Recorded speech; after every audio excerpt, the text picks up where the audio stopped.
Hello, welcome Will Forge. Today we will forge, and yeah, let's go. Um, yeah, I think that after all of our playtests, one thing that we all learned, I think I definitely learned, was that the Wraith is very powerful in Halo Infinite, and as a result, this entire map becomes it's like a bullfight with the Wraiths, and that's it.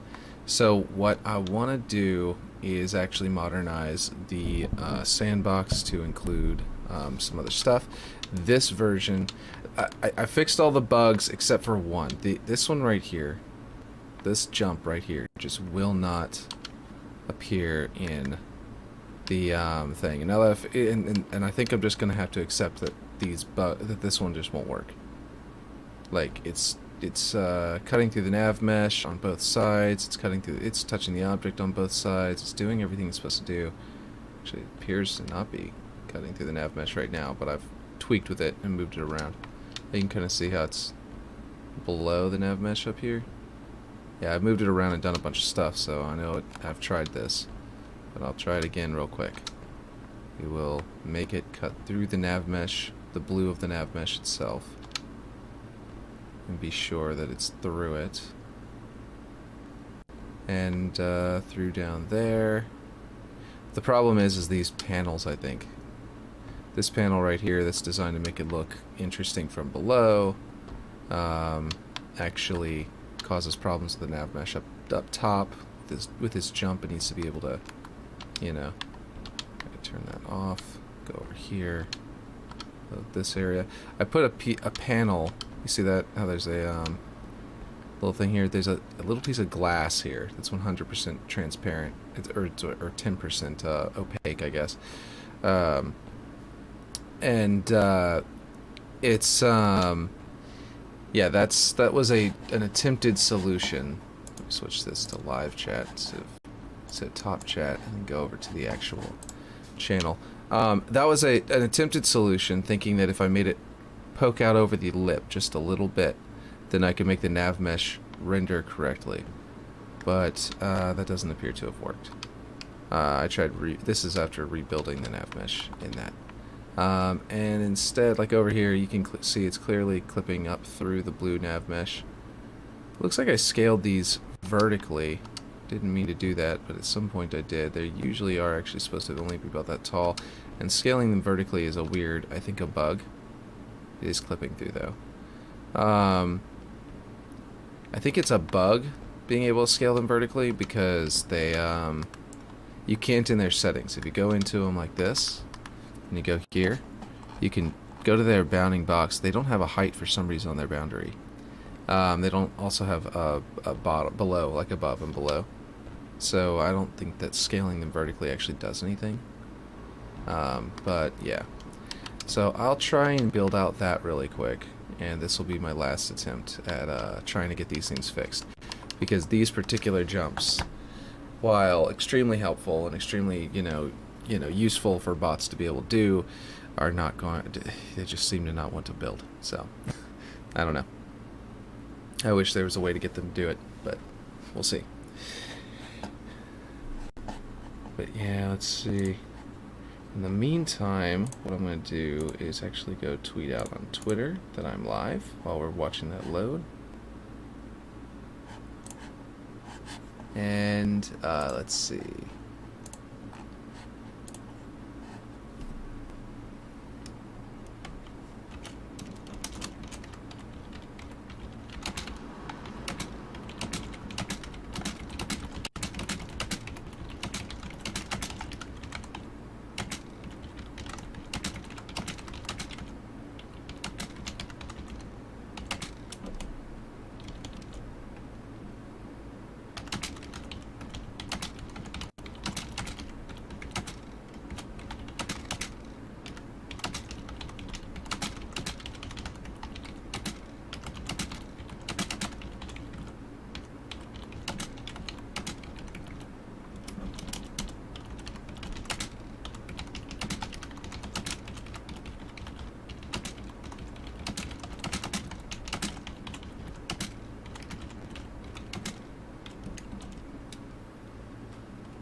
Okay. I don't know why this build takes so long every time, but don't worry, it's almost there. Let's see.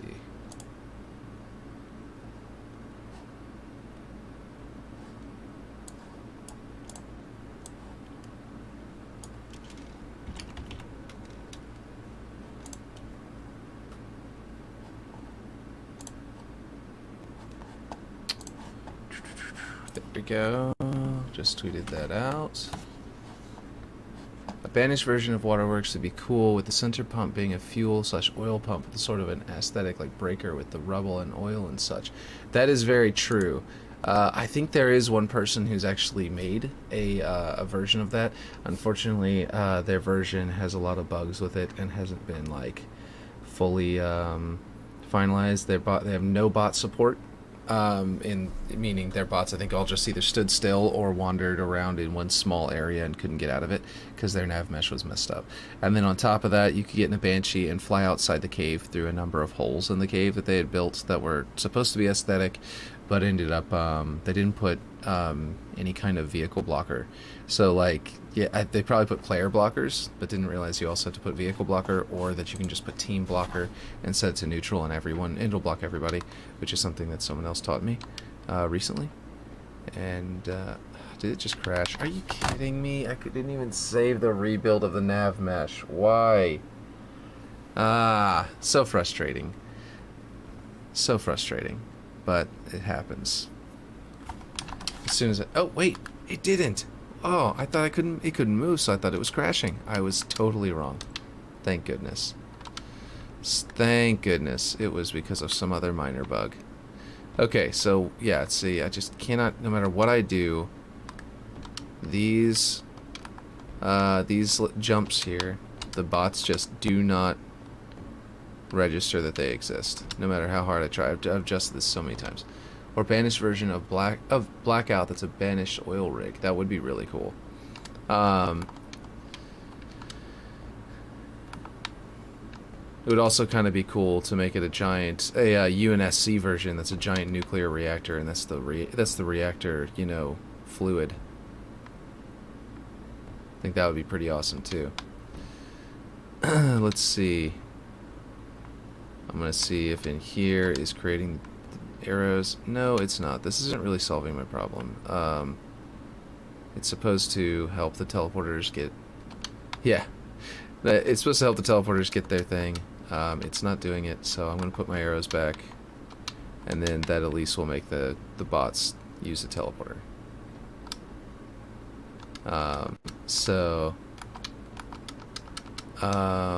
Here we go. One way...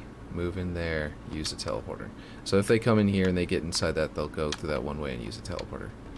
And it will at least appear to be intentional. This one I left there already. And let's see if it generated automatically. It did not generate one automatically, so yeah. I was working on an oil rig type map, but it wasn't turning out like I wanted it to, so I started working on a different map. That's cool. What are you working on now? So now I need to rebuild the nav mesh again because I just moved those arrows. So pretty sure that you have to rebuild those. You can't just move them. Although you might just move them. I have no idea. No, not really. Well, what are you working on right now?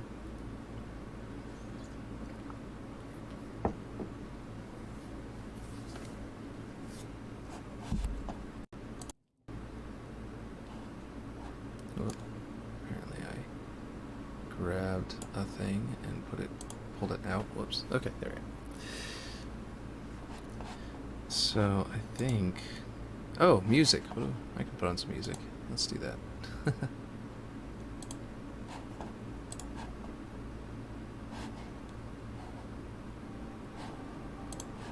There we go.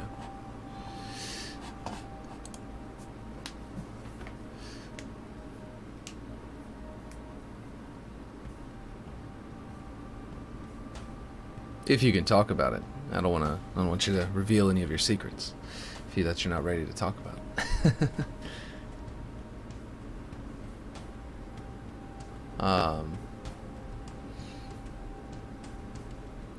working on a big team battle map with a giant crevice in the center and an underground section on each side of the map with bridges connecting the underground sections. Oh, cool. Like, trying to think of what... Almost like Assault on the Control Room or Silent Cartographer, or not Silent Cartographer, the Assault on the Control Room and Two Betrayals, except like that, where except like the bridge sections of those, where it's like a giant crevice and there's like bridges emerging from tunnels connecting across from both sides of the crevice, something like that. Or do you mean that the crevice is going between the two bases instead of across them? So instead of separating them, it's like down the middle. I'm assuming the first one, because the second one sounds like it could probably be interesting, but it would be a little weird. It'd be almost like Longest doing the second one, because it would be like all the movement would be along these two like paths, and then there'd be like, you know, cross sniping and stuff like that across the middle. But yeah. We're rebuilding the Nav-mesh for any new people coming in, by the way. Yeah, it's the first one. It's a UNSC Forerunner research facility. Cool. Every time I see one of those, and this is really silly, but every time I see one of those, I'm reminded of the episode of Beast Wars Transformers, whenever they go and they meet Tigatron. Whenever they go, like, try to say, like, they go to find Tigatron's, down stasis pod, and they have to cross a giant crevice with a little bridge across it, and the the Predacons are trying to destroy the bridge, but before they can make it across, and they like fall down into the crevice and all sorts of stuff. What? Oh, Jesus Christ. This time it did have a problem. Did you see that? It said problem with the dedicated server. Nope, not the current version. This time it was like, yep, there's a problem with the dedicated server, so we're disconnecting you the moment that you're done creating this Nav-mesh. It happens. This happened to me 2 or 3 times while trying to build a Nav-mesh. Honestly, that warning of, you know, dirty data should be more of a warning that it could crash the game, or it could, you know, disconnect you from the server. But yeah, mine and my brothers would always watch Beast Wars together. Yeah, exactly. Beast Wars was the best. It was, in my opinion, peak Transformers. A lot of people have the exact opposite opinion, and they think the Transformers was the worst. But I felt like the plot to Beast Wars was so much cooler than the plot to regular Transformers, because regular Transformers was like, it was basically just collecting Energon and thwarting plans in the original, and then like 1 or 2 episodes that would further a greater plot. But yeah, have you seen the trailers for the new Michael Bay one?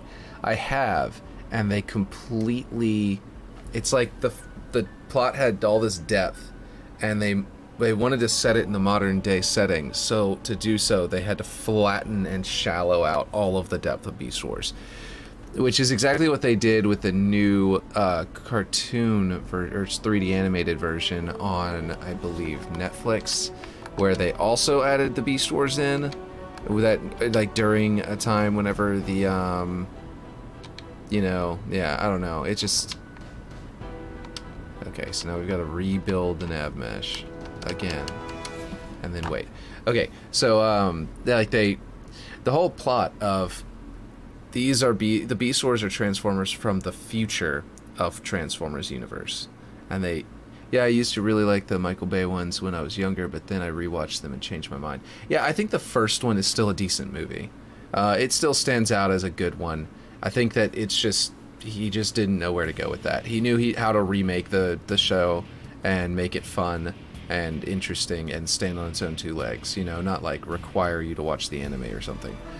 And then he didn't know where to go from there. He had no idea how to make a sequel, and it was just like weird and kept going weirder and weirder every time.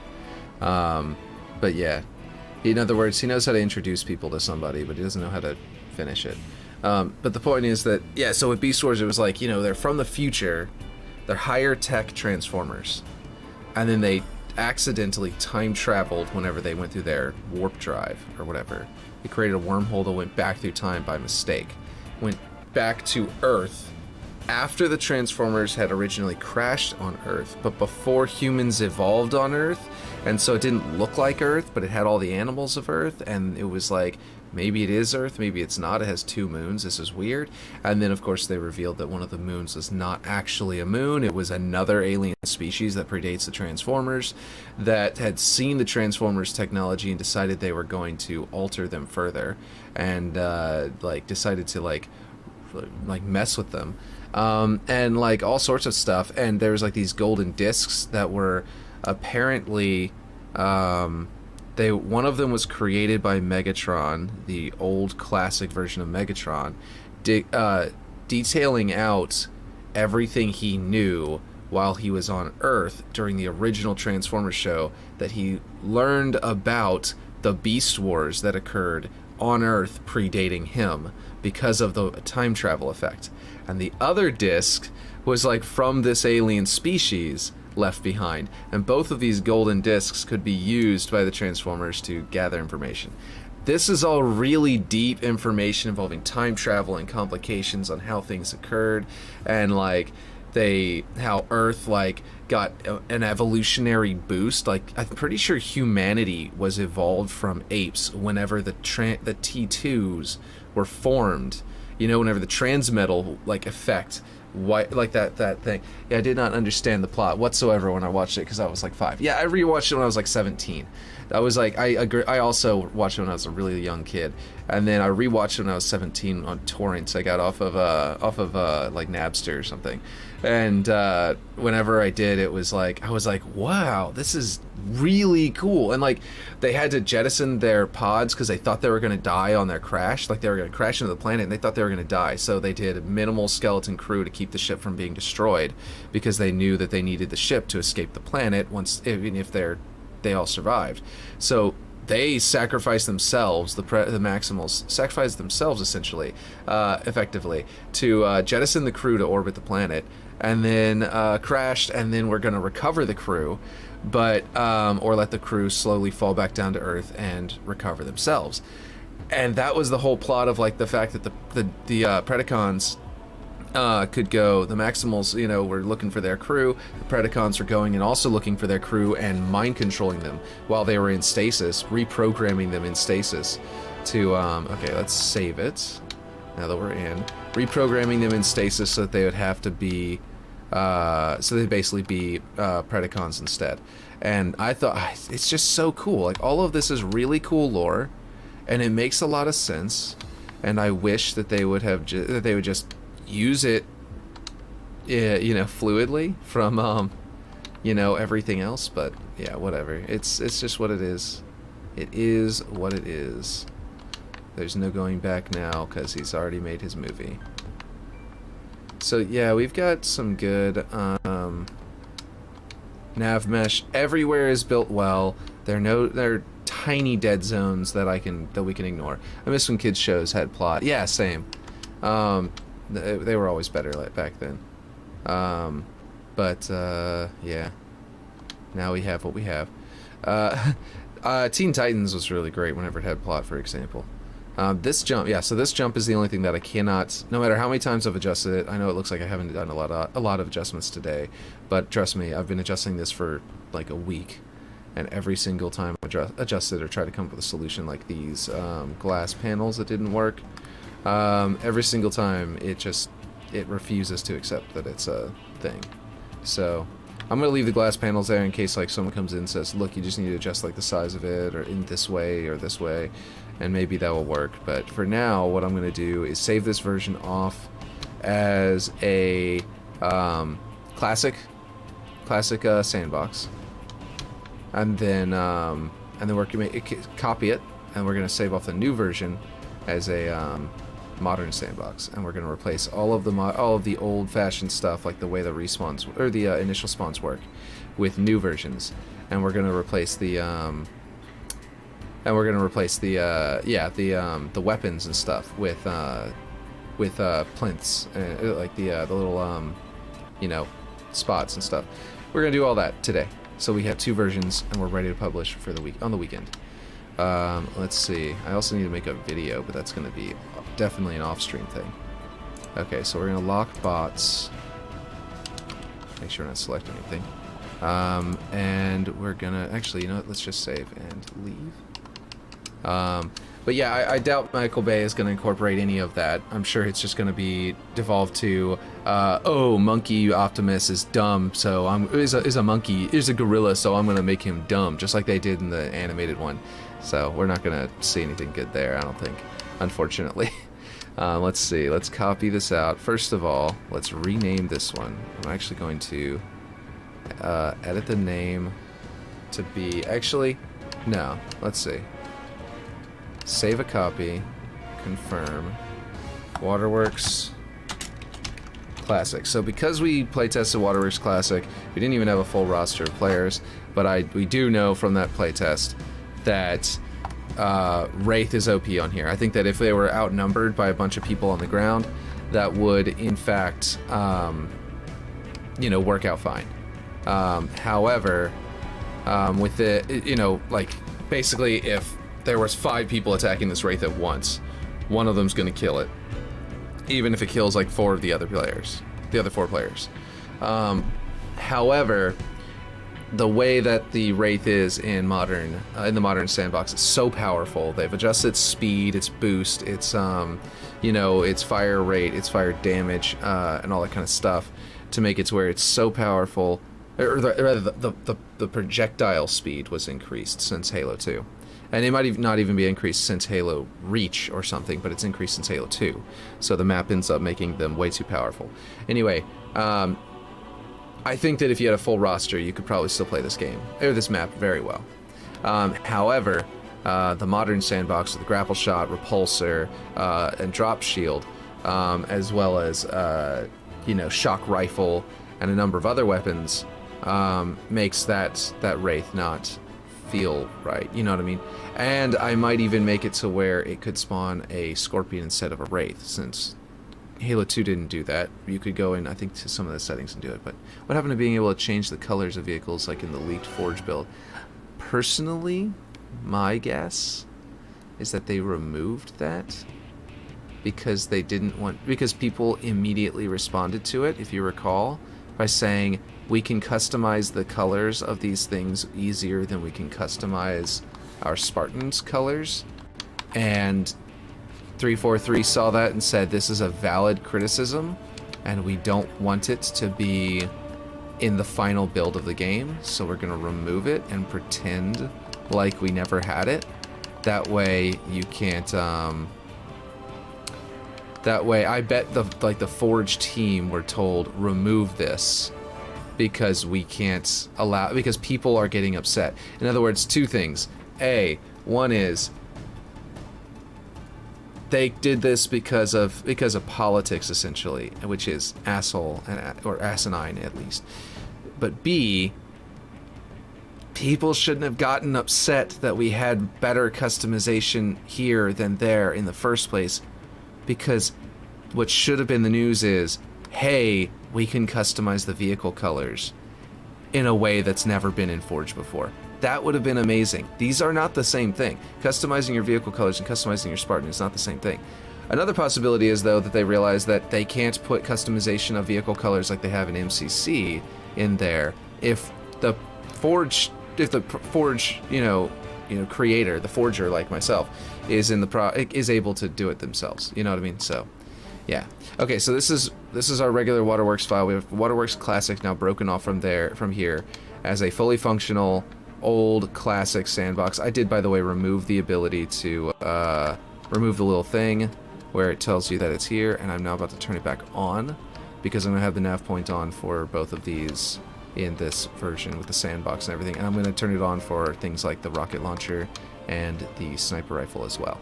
But yeah, no, I think it might be dumb. I think it might be a dumb reason, is essentially what I'm saying. It might be a very dumb reason that they did it. And politics. But they were reacting to people being dumb about it in the first place. Like, the fan base can say all they want, they can complain about things all they want, but it's not gonna, oh yeah, not building out the Nav-mesh right now, so I can bring those back. Foliage, like plants. Oakum had taught me, you want to turn them invisible to where you can't see them whenever you build out the Nav-mesh, because they cause little squares in the Nav-mesh, little dead zones in the Nav-mesh. But bots can pass through them, so you turn them off at first, then you build the Nav-mesh, then you go. Anyway, I think that it's possible that this is the reason. I'm just guessing, but I think that that's the reason.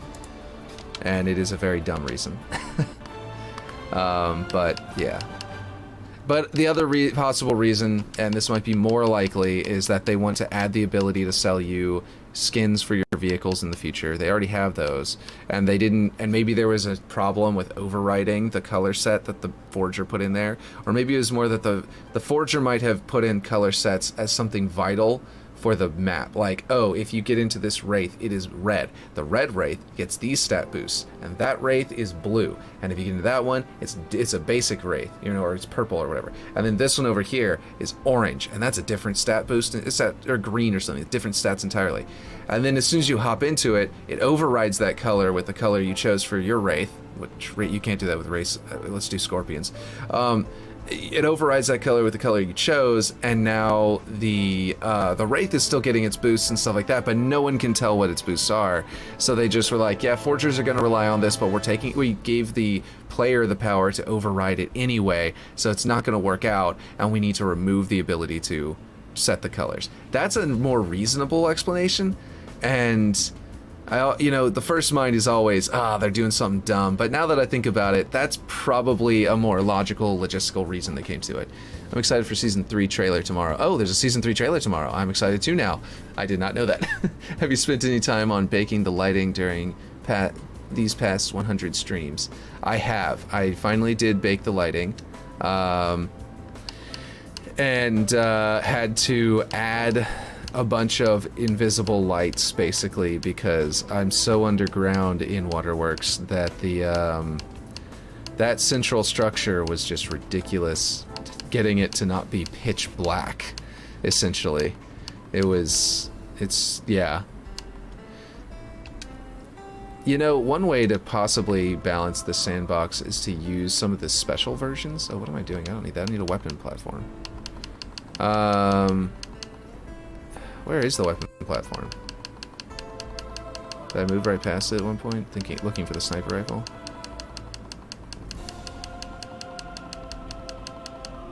Okay, that's weird. Oh, weapon spawners, they're separate. Okay, let's see. Yeah, weapon pad, weapon pod. Oh, drop pods. Weapon rack, backplate base. Weapon rack, backplate full.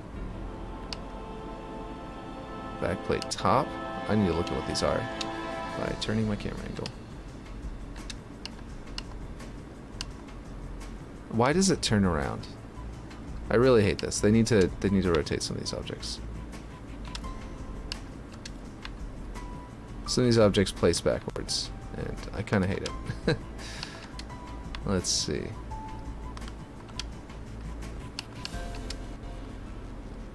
Okay, finalizing a map is harder than actually making one, I will say. Okay, what's going on? What are y'all saying? One, have you set the global probe setting to cover just the objects instead of the default level? I did, actually. Have you placed a light probe volume around your player navigable structures?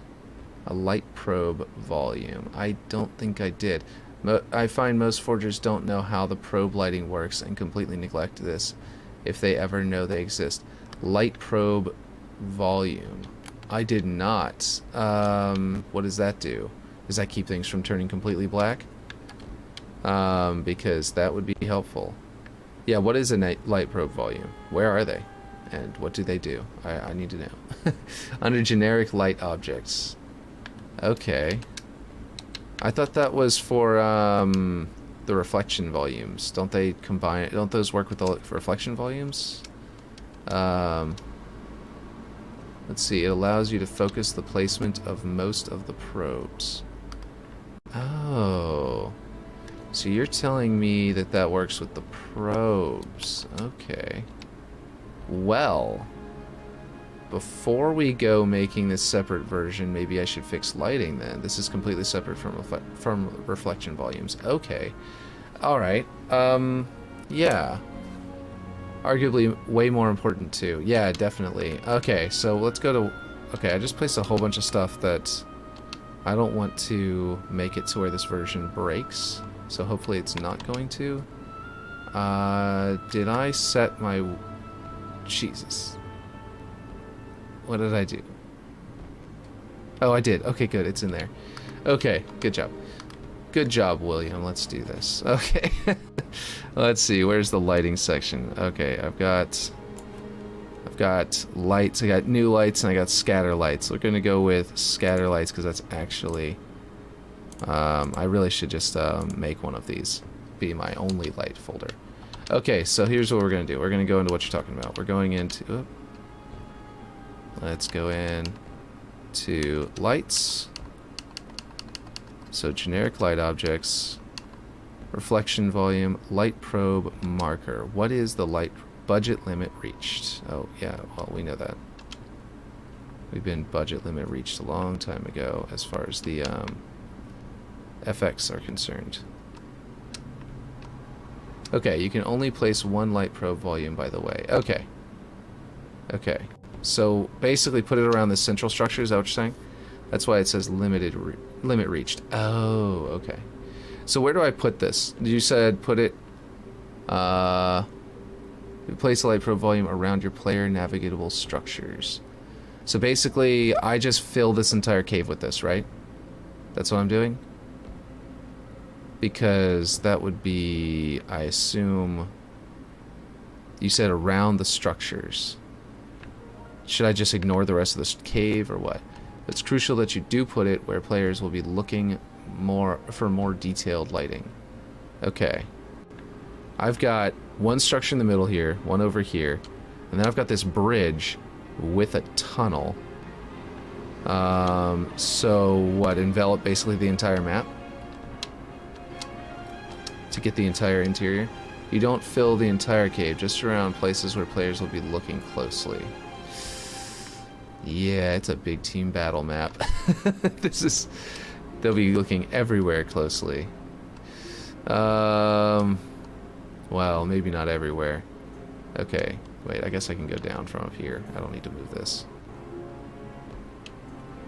So the ground floor of the cave, okay. I guess they won't be up here, except for by Banshee, all that often. So maybe, yeah, I'm gonna put it down here. I'm gonna put it in here, and then I'm gonna build it up from here.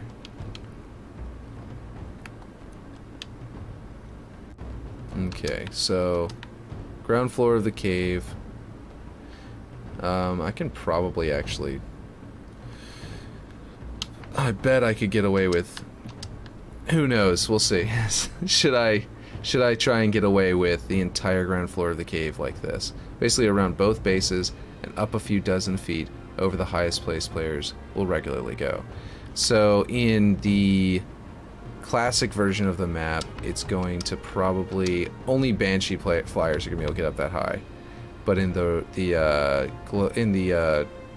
modern sandbox version, as well as the the remake Hydrostatic, so not including Banshees flying, yeah.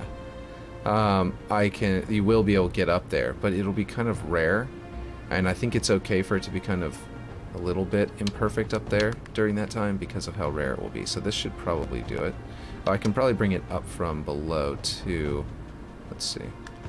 I don't need it so far down, I don't think. Wait.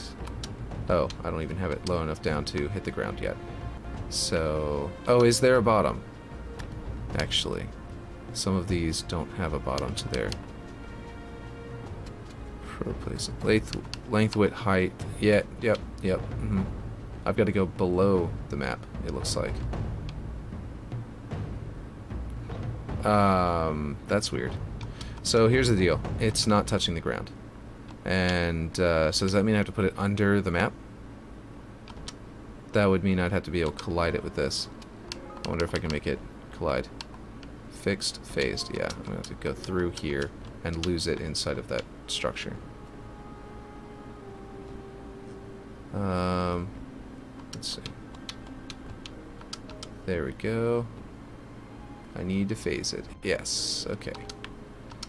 The stream is slightly lagged, so very slightly.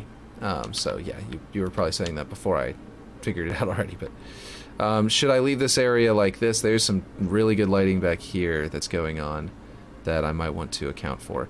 But should I leave it like this with this dead zone or clip through all the way? Because this corner will be clipping into these giant blocks, so technically it won't be outside the blocks and the lighting should be fine. If it doesn't, because it shouldn't be a problem, I think.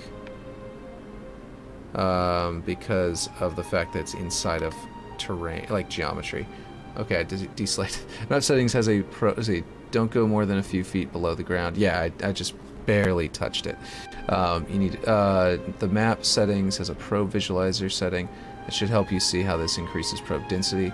If it goes outside the map, it's not usually a big problem. Cool. There is some finesse to it, though. I think that because it's inside of the blocks, it should be fine. Those stones are big enough that it shouldn't be an issue. Do I have a... Oh, no, never mind. That's part of this. Okay, never mind. I was going to say, do I have a random little block just barely poking up and using up some of my resources? Okay. So, light probes. I think that's lower, right? Nope, it's not. It's here. It's above. Light data.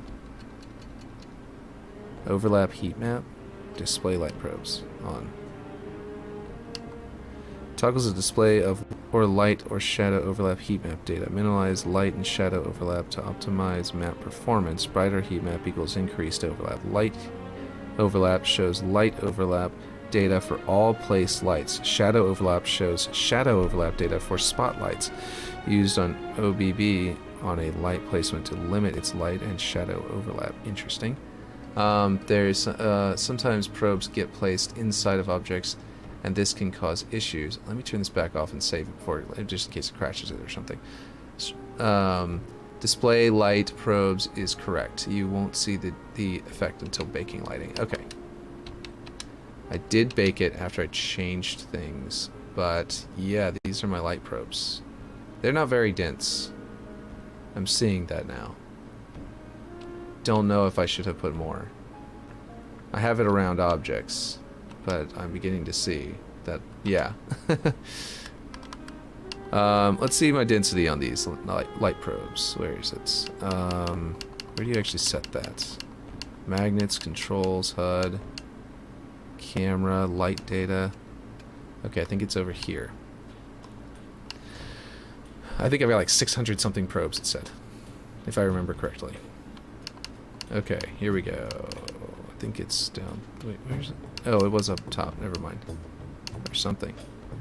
You will need to set the probe density high to get good lighting, but using anything more than 30% of the budget will cause the bake to go for up to 10 minutes on a Steam Deck, for example. Okay.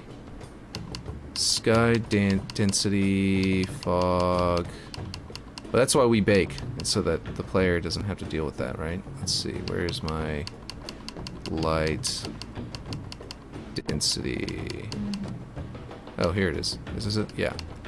Oh, never mind. Got 3,900. I thought it was at 600 for some reason. Okay, so I don't know if that's good enough. You tell me. You'll need to set the probe density. So, oh dear lord, what just happened? Okay, apparently that light volume thing has radically changed this. What the heck is happening? My probe count is going crazy.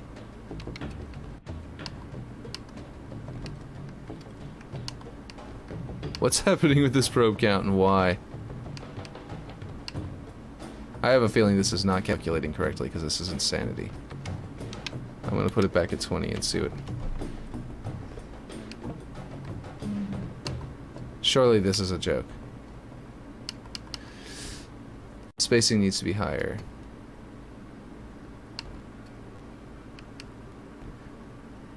Oh, does spacing bring it down? And not high? Oh, I thought bringing it lower would be better. My bad. I thought bringing the... I was not thinking about it. Okay, 100. 100 is this many probes. Is that correct? Is calculating correctly, but you are setting a number that grows in 3 dimensions, so it explodes quickly. Gotcha. This is the maximum value it'll let me go, and it's way overblowing this probe count. So something is probably wrong. It's doing on level or objects. You need to set the probe marker's settings, not the global setting. Probe markers settings. Oh, okay. Gotcha. Let me just grab it out of the menu. I'm sure it's in here very nicely. Light probe marker. There we go. Light probe marker has its own settings. Oh, okay. Show off probe spacing. Okay. You're setting global, which would likely be good at 20 for global and less than that for the probe marker. Okay. Okay.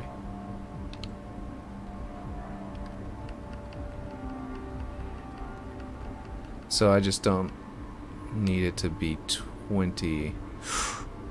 20 is still blowing it out.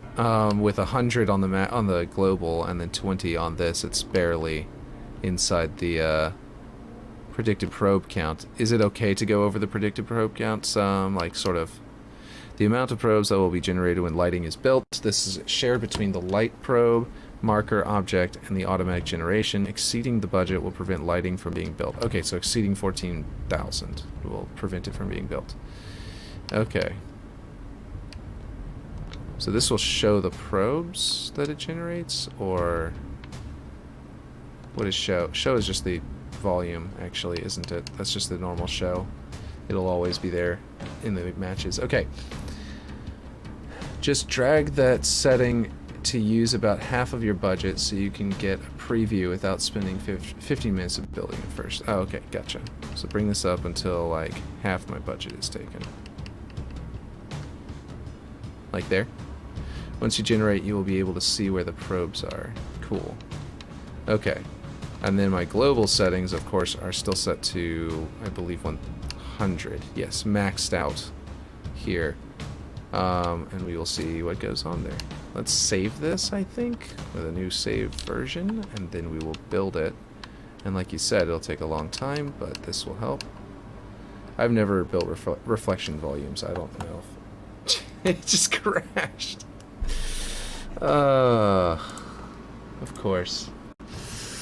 Perfect. Now save and generate lighting, but first turn off the preview settings. I don't think I turned those off, and I generated, and maybe that's what broke it. Maybe that's what crashed it. Once you generate, you will be able to see where the probes are. See, so you said do this, it won't take 15 minutes, but including the times it's going to crash and reboot the map, it is going to take 15 minutes.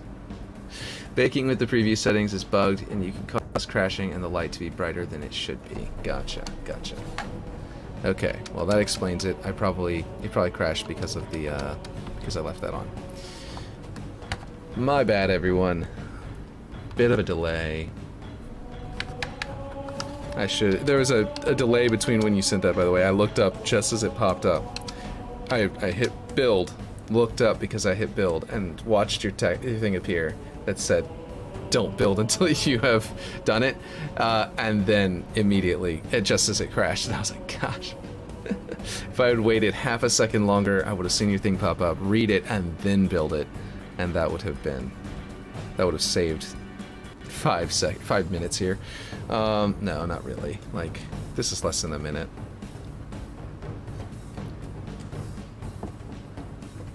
I need better graphics card, because that'll probably load into maps faster, I assume. Yeah. I still need to reform. I have I'm using a standard HDD for my operating system, and an SSD for my entirety of Steam. So Steam load, all of that is saved onto an SSD. That's too small to put an operating system on. And I've got a separate SSD in my computer ready to be formatted for a for my operating system. I just have not gotten around to doing it. and hoping that will make things like this boot up faster, but who knows. Baking with the preview settings is bug. Yeah, it can cause crashing. Okay, I wish I could have this lighting tutorial / interview with some other forgers who have made maps but completely neglected this whole process. That would be great. I wish that some people like yourself who know these things could have a full setup at their house or whatever they need to, the time to do it, whatever they need to be able to make tutorials on how to do this, because I think you guys would be yeah, definitely definitely successful in your endeavors. Okay, node graph, Nav-mesh, wait, where is it? Controls. Lighting data. Okay, wait, display lighting probes there was off, but it was probably on in here. Gosh, all my folders reopened. I like it whenever it doesn't do that, but unfortunately whenever it crashes as a means of, you know, helping. Okay. These things are so big. As a means of trying to help, I might go through and start prefabbing out things like my cave roof at this point, just to make them smaller in my folders so that they can deal with this a little bit easier. Okay, it was new lights, and it was at the bottom of new lights, and it should be right in here. Okay. Need to unlock new lights. Re-edit it. Okay. And I had left the probe markers as off. They're both on show off. Okay. Well, it didn't crash this time, so that's all that matters. So it wasn't because of that, apparently. I don't know why, but yeah, we'll see. When glitching in, okay, wish I could have this. When glitching into their copy protected maps and doing it for them, I can get really beautiful lighting, but I can never show them and get them to do it. And the glitching doesn't allow me to save and share my results back to them. I'm a forger who's forging right now and very much would like to know how to do this. Yeah, exactly. A Dust 2 remake I did this on went from having bad original Xbox level lighting, and afterward looking like a next gen game. That's amazing. Yeah, lighting is extremely important, and sound is extremely important. These are like the two most important things in game design, for like making the game feel good. That's one of the reasons why Halo 3 still to this day, despite having low polygon count on everything and low texture resolution compared to modern gaming, and not as many shaders to like make things all like look, it still looks amazing. That's why most people get into it and they're just blown away. That's also why Halo Combat Evolved also is like, this is from like 2001. I mean, yeah, I mean obviously it is, but also it's from 2001. I can barely believe that it's from 2001, and also you know, I can believe it because of the number of polygon counts, and yet for some reason it looks so much better than everything I remember being in 2001. That doesn't make any sense. Like, I'd go back and I look at videos of the Spider-Man game on the PlayStation 2, and I'm like, man, these graphics were not as good as I remember them being. I feel like I remember them looking like the one that's on the PS4. And yeah, so lighting and sound are the two most important things. That's one of the reasons why Halo was so good back in the day, was that they understood that. And there was a thing where people would compare fidelity of the resolution and the polygon count to other games at the time, and I remember people being like, yeah man, Halo 3, it's like last gen almost because of this, and I was like, what are you talking about? Lighting in Halo 3 is 10 times better than that other game, and everything is a physics object practically. Not literally everything. Like, there's so many things in it that are physics objects, including corpses will float down river due to physics. Like, why are you complaining? Why are you trying to even compare, you know, this other game to it? You know what I mean? It was there. I don't even remember which games they were comparing, Call of Duty, that kind of stuff. But the point is, I was like, of course you can't have as many players as that other game that has 64 players. Every single player becomes a physics object after they die, and their weapons are physics objects when they drop them. You can't even switch weapons in the other game. You can't even pick new weapons up in that other game. Like, there's not crates that you can push around. The vehicles don't explode into like 6 different physics objects that all can be climbed on and moved around and everything. Of course it's different, you know? By the way, the global probe settings should handle lighting the upper parts of the inside of your cave and the lake at the bottom of the pit. It will be how your banshees and stalactites get proper lighting. Cool. Yeah, I was worried about... I'm actually my music just stopped. I think it just YouTube. I use YouTube, and it says video pause. Continue watching. I really wish you could turn that off. Anyway, so the thing about the lighting that I kept on coming in contact with was down in the pit. It's getting really bright at the very bottom for some reason. I'm not sure why. It might be because the Forerunner structure has some emissive objects, and maybe I assumed they were creating that light, but it might be because my probes were not set up correctly. I'm sure this is going to fix this a lot more. The other thing about it is what else was it? Oh, well, this, by the way, yeah, since you know lighting, Computron, by the way, for anyone who isn't looking at chat and doesn't know who I'm talking to, since you know a lot about lighting, why is this something that's just in the game and it's not gonna be avoidable? On one side of my map, if you look all the way to the opposite base and you're as far away as you can be, light starts to appear in the shadow on the opposite side of the map, as if the shadow has a limit to how far away it can render. Let's see, the probe you just set should go conservatively around everything. You want detailed lighting around, and once you finesse its placement and are ready to final bake, crank the density as high as budget allows. Okay, cool. So once I know it's placing well, then we crank it to max and watch how beautiful it can become. This is awesome. Like every stream in the last week, someone's come in who's been an expert on one of the finalizing of a map. Like we had OCOM and stuff, and like someone will come in and just be like, yeah, do this. Like OCOM was helping with the Nav-mesh, and a lot of stuff, all this the whole time. But also the point is that recently, yo, Clint, how's it going? It's like every day almost, it seems like someone who knows how to handle a different part of the map, of the finalizing of a map, has come in here, and I appreciate that a lot. There is a limit to shadow rendering distance. These probes are the fallback for far distance lighting. Okay. So these probes will maybe fix that? Is what you're saying? That they might actually...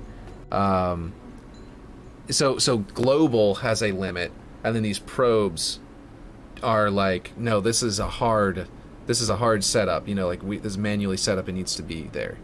I'm trying to play the new Forest game, but Steam keeps crashing. The new Forest game? What's Forest? I don't think I've ever even heard of Forest. You're saying there's a new one, which means I have not heard of an entire series of games. Forest. The Forest? Okay, no. I'm gonna have to wait until you respond. Because, yeah, I don't know what that is. What do you mean by Forest? Because that's, yeah. Has anyone made that survival mode? I saw people wanting to make, the sequel to the Forest. Oh, okay. Whoops, I just knocked my mic. I hope that wasn't terrible. Oh, The Forest. Here it is. Is it Sons of the Forest? Is that the sequel? Oh, yep, blah. Okay, come on. Yeah, that just came out. I assume that's what you're talking about. Oh, yeah, Sons of the Forest, yeah. They might not fix it, but they are your best bet. Otherwise, you need to do some finessing with lighting blockers outside the map that I'm still figuring out how to do. Are there lighting blockers? I didn't know there were lighting blockers. I actually was theorizing that I might have to put like another layer of cave rocks outside the map to sort of cast a shadow on the rock, because I was thinking it was some kind of bug that like the light is hitting this side of the rock, but because of the scaling and the way that it's clipping into the other rock, somehow it's messing up and applying the lighting that's hitting that side of the rock to this side of the rock as well, which is making it look like there's no light, no shadow, you know. So then I was thinking that if I put a shadow on the other side of the rock by placing another rock outside of it, it might cast a shadow on that rock, so that rock is completely inside of a cave. It's on this side because it's inside the actual level, and it's inside a cave on the outside because I put a rock there. And I was thinking that might solve it if I needed to solve it, but I hadn't actually come to that part of trying to solve it yet. But yeah, I actually haven't played The Forest or Sons of the Forest, obviously. But I remember seeing like at least one ad for The Forest now that I see the screen, like the title right here, the yellow title on its image, and the character here. I feel like I've seen a trailer for this somewhere. Or maybe saw like a bit of a Let's Play or something at some point. But yeah. No, like actual lighting blockers. But there seems to be some quirks you can take advantage of. Essentially, different sized objects can have different lighting distance cutoffs. Cool. Okay. Okay. So it's done. Now we save, because as soon as we start moving, sometimes it'll just crash right after building something. Oh, weird. Oh, this is really weird. I think that global probes definitely need to be brought up because, dear lord, this is bright above this shadow layer, but man.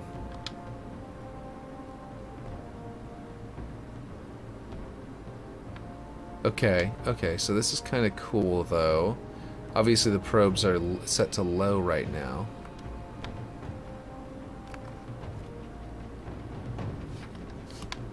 Okay, okay. I had just gone off of global illumination. Oh, wow, this looks so much nicer. Actually, I'm pretty sure those crates look nicer than they used to. Pretty sure. Okay. Let's see. Or so it seems again, I'm still figuring that out. Turn on the probe visualization. That's looking very bugged. It is. It is looking very bugged. Really quick, I want to see if the lights... Okay, so it is, you see back there, it gets brighter as you get farther away. So I don't think it's going to resolve that issue, unfortunately. I think the map is just a big team battle map, and they're not ready for big team battle maps. Okay, so let's see. You know what I might do? Okay, everything is still... I just need to close all the rest of these so they make it easier. Okay, light probe, here we go. Alright, maybe just needs higher global density using more of the remaining budget. That's what I was thinking too, is that okay, we need display light probes on. Yeah, look at these light probes. That's not even light probe, that's a light. Where even are the probes in the upper part of this cave? Like, if the only probe for the inside of this cave, this is another light, is like right around here or something, then it would get all daylight. Lighting data download 60% complete. Oh shoot, is it not done yet? Not gonna lie, I didn't watch the percentage of the download, and I assumed it was done downloading, and saved it and started moving around. Global probe density needs to be 70% complete. Is it possible this is going to adjust once it gets to 90%? Once it gets to 100%? It's in the last tab under lighting data. Global probe density needs to be way higher. Like, way higher. Yeah, no, I agree. The way that was looking, I didn't see any probes inside of this cave. Probably the only probe is like above the cave or something. I don't know what the uploading is about or if it affects visuals when 100%. We're at 80%. I can't tell if it's getting better, but this is definitely a probe problem with the global probe problem. It's just not testing for the fact that we're inside of a cave at all. That's all. That's all that's going on. I feel like I shouldn't do anything until that download is complete, though, just to make sure that it's not going to cause anything. And then I'm gonna... That's weird. Do those look orange? What the heck? They're supposed to be green. They're green from this angle. For some reason they're orange from down here. Oh, it's because the global lighting, but yeah, probes are messing up. You can tell it's green over here. It's just the yellow lights from down here are probably shining up on it, making it look orange to the weird probes issue. Did it get to 100% yet? And I missed it. It's popping up so slowly, I can't even tell. Okay, I think it might be my imagination, but it looks like it is getting slightly better shadows as it downloads, but it's still not, like, properly lit. Or maybe it's just my imagination. I don't know. Maybe it's just where I was flying around. Okay, so we're going to display the light probes again. Yeah, there's definitely none in here. We need to go do this. Bring this down. Probe spacing needs to go down a lot. I don't know why the uploading is about... what it's about, or if it affects visuals when at 100%. Yeah, I think I already read that. Oh, look at this. It's not even changing the probe count right now. I've got such massive gaps between everything. Let's see what happens whenever this gets better. Okay, we just went up by 1 probe. Look at that. Okay, we're gonna go 40. Okay. We're finally getting into a better range here. Let's go to 30. Okay, 20. Okay, so the global probe count spacing at 20 doesn't create as many probes as the probe volume. There's a what? What? Oh, jeez. Okay.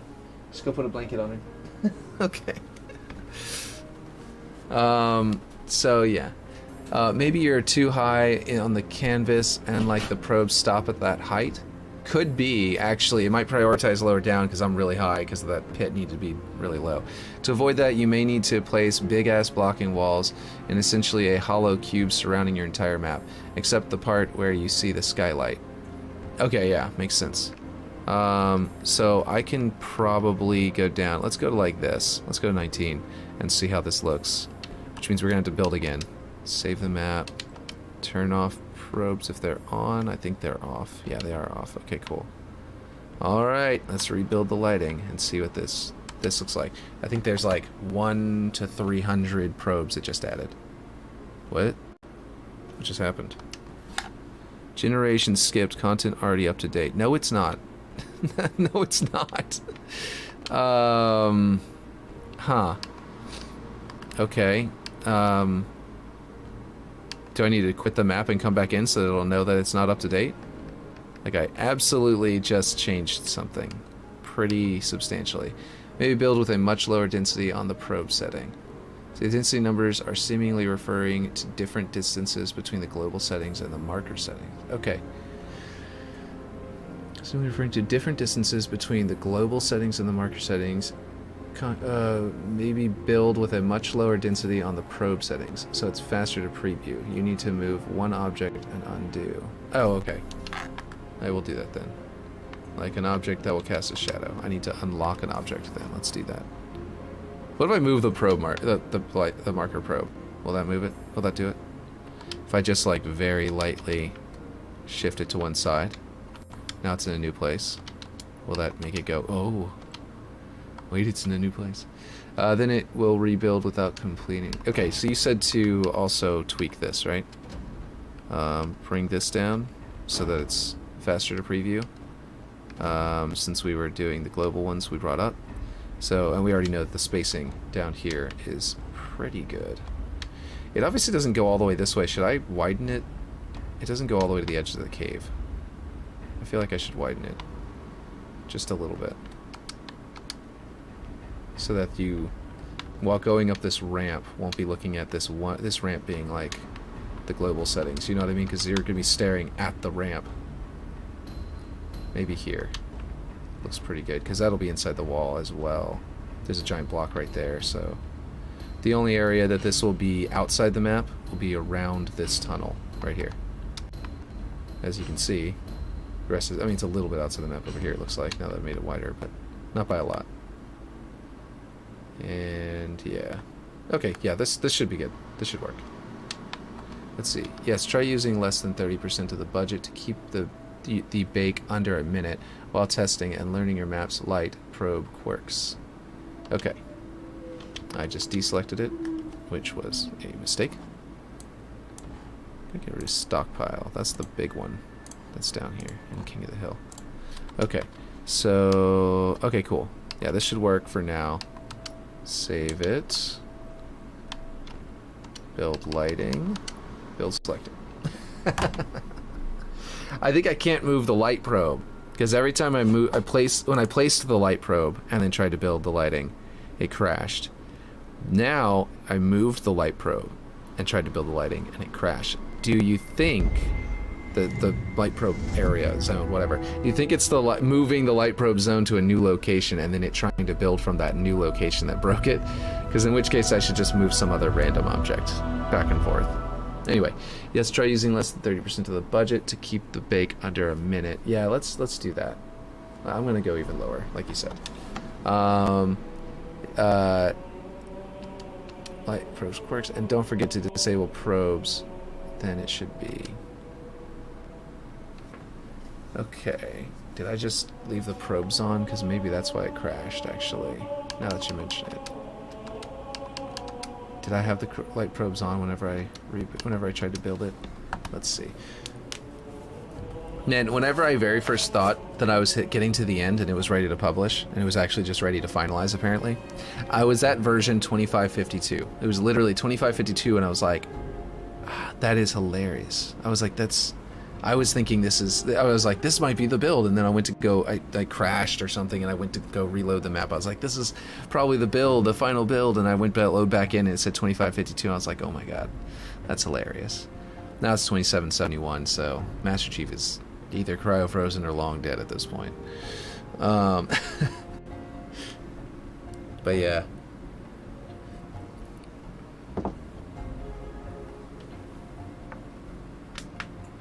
I don't know why preview probes contribute to lighting, but your monitor can also show up in reflection probes when baking them too. So clearly the 343 programmers don't pay attention to details.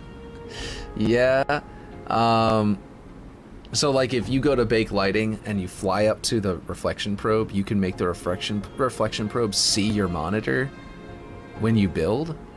Because that's honestly hilarious, but what that also means is that, like, you could make a ghost character, also with a high probe density, frame rate, and baking speed tank. Huh. Yeah. So, like, what if you made, like, what if you used the reflection volume to create, like, a little phantom character? They're all expanded again. Okay, let me just go down here and see if I can just find it instead of having to do all that again. New lights. That's it right there. It's the only unlocked one, so it's kind of easy to find. Scroll down here. Light probe marker. Okay. We're good. The things are...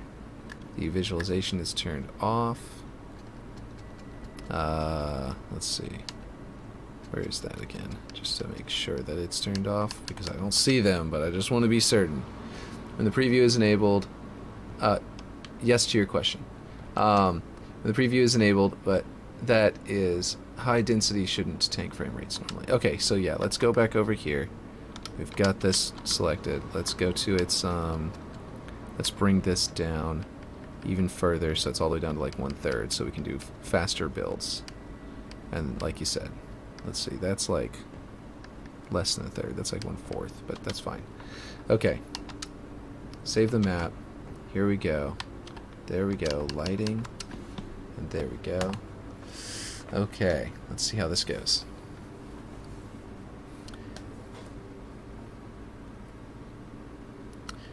But yeah. So, Beast Wars, I'm just kidding. No, we don't have to go back to that topic. But yeah, no, the lighting is extremely important, so I'm glad you're here to help me with this. I didn't know that this was a thing. I, for some reason, thought that these volumes were related to the way that the reflection volumes work. But I think that I was mistaken. That was just someone doing a tutorial on reflection volumes and showing that it looks better once you put this into play as well. And they were just showing that you want to put this in so that your reflection volumes come out good. And that might be what I was watching. And I just remembered wrong. But anyway, when the preview is enabled, that is... Yeah, okay. Obviously, low density will cause the lighting to be splotchy and weirdly smooth over details in interiors.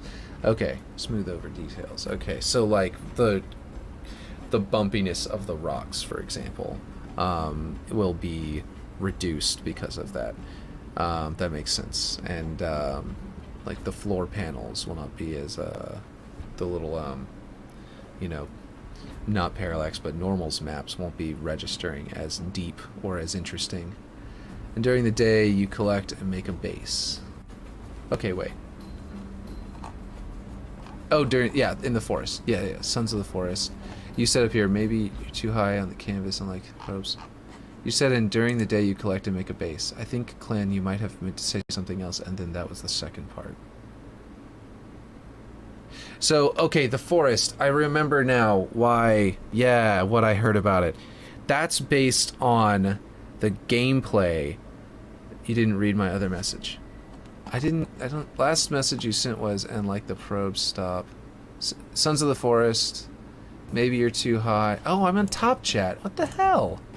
How did that happen? I've said to live chat at the very beginning of the stream. How did it get back to top chat? I understand now. Now I see what's happening. Let me see if I missed anything else. I don't know how you got to, like how it's set to that. Low density will cause the lighting to be splotchy. Okay. I want to make a survival map for Season 3, maybe trying to have a nighttime cycle, and at night hordes of AI come to bust your ass, and during the day you collect and make a base. You didn't read my other message. Yeah, no, yeah, okay, I see it now. You should definitely have at least one reflection volume covering the entire map with parallax disabled or sphere parallax, otherwise every shiny surface or metal will look incorrect. I want to make a survival map for Season 3, maybe trying to have a nighttime cycle, and at night hordes of AI come to bust your ass. This is my first message. Until there is a reflection volumes covering a metal, the PBR system will make all metals look very wrong. Dude, I just did not realize I was not in live chat. I hope I didn't miss anything else. Especially a step in making the lighting correct, but also just like anything. Until there's a reflection volumes covering in metal, the PBR system will make all metals look very wrong. Yeah. So if you have no reflection volumes, maybe do that next. Yeah, I do have no reflection volumes. Anyway, so Clint, yeah, no, that's amazing. I also was wanting to build one because guess what that sounds like to me? Look, everything has been made in Warcraft 3. Like everything. Everything that you can imagine has been made in Warcraft 3.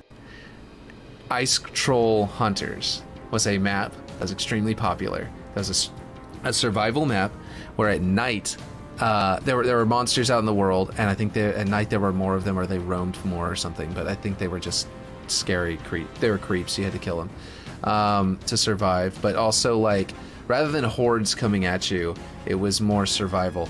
And it was like lighting data downloads started. Okay. In Ice Troll Hunters, it was a survival thing where during the night, it got cold and you had to make campfires to survive, and you had so that you wouldn't die from the exposure, and all sorts of stuff like that. And it was really cool.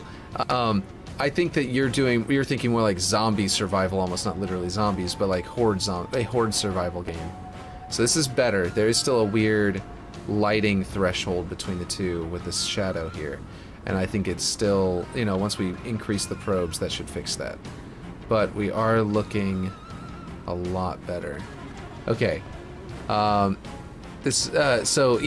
Clint, but I think that yours is going to be very different. But it's just, as soon as you said that, I was thinking of Ice Troll Hunters, and I was thinking about how that's a thing, or how that was a thing, and how fun that was, and how popular that was. So I think your idea is going to work out really nicely. If you have no reflection volumes, maybe do that next. Actually, what canvas does this map use? Some of the ones with background geometry have a default fallback reflection volumes covering the map. The space ones do not, and metals look wrong until you add one. Okay, so I am in Myers, which I have been told since building the entire map. Hey, by the way, it turns out Myers has some bugs. And I was like, oh shoot, and they're like, yeah, it's really bugged out. So hopefully those bugs don't affect me, because it's not affecting everyone in Myers. But yeah, so lighting data is at 90% complete. It's almost done, but yeah. And the global probes, one of them is probably outside in the sun or stuck in a rock, so in that case you have to cover your map in a hollow cube to surround all the hollow probes in shadow. So the cube, lighting blockers, do those count as objects that it's going to put lighting probes around? Because if so, will it put them around the outside of those lighting blockers? I assume it will, but lighting blockers will specifically not bug out, I assume. But yeah. Okay, so we've got, honestly, the metal's already looking a little bit better, to be honest. I think it looks better. I think it's lighting back up. It was like pitch black before, and I was like, I didn't understand why. This is also really cool because I think it's making the lighting effects coming off of emissive objects cooler looking, to where I almost don't even need lights to be there. But yeah, this is bright. Let me not just press that. Let me hold down the back button, because sometimes it comes out even better. With the exception of the hole in the cave that lets in the sky. Yeah. So you're saying next I should build that box, and we should test that and see what happens. I also want to see how the lighting affects on. Yeah, that's pretty cool. Okay. We're good. We're good. It's lighting that pretty good. Pretty well. Okay. So yeah, so next is, you're saying build a box. Now, I am really close to the end of my budget, and I just started placing these things. So what I'm going to do is delete these, because they might be affecting my budget, and then they're going to be replacing objects that will not, and therefore will not affect my budget in the long run. But deleting those will help, and that way I can place some objects outside the map, like giant cubes. And I can possibly delete some of these other things that are out here. There's like 2 things out here. But we're getting really close to the end of the budget, and I don't like that. Let's see. New lights. I'm just going to rename this lights, because it was called new lights whenever it was part of another folder, because I'd messed up some stuff. Anyway, or just lighting. But anyway, set as working folder. Because if it's called lighting, it's not just lights. Okay.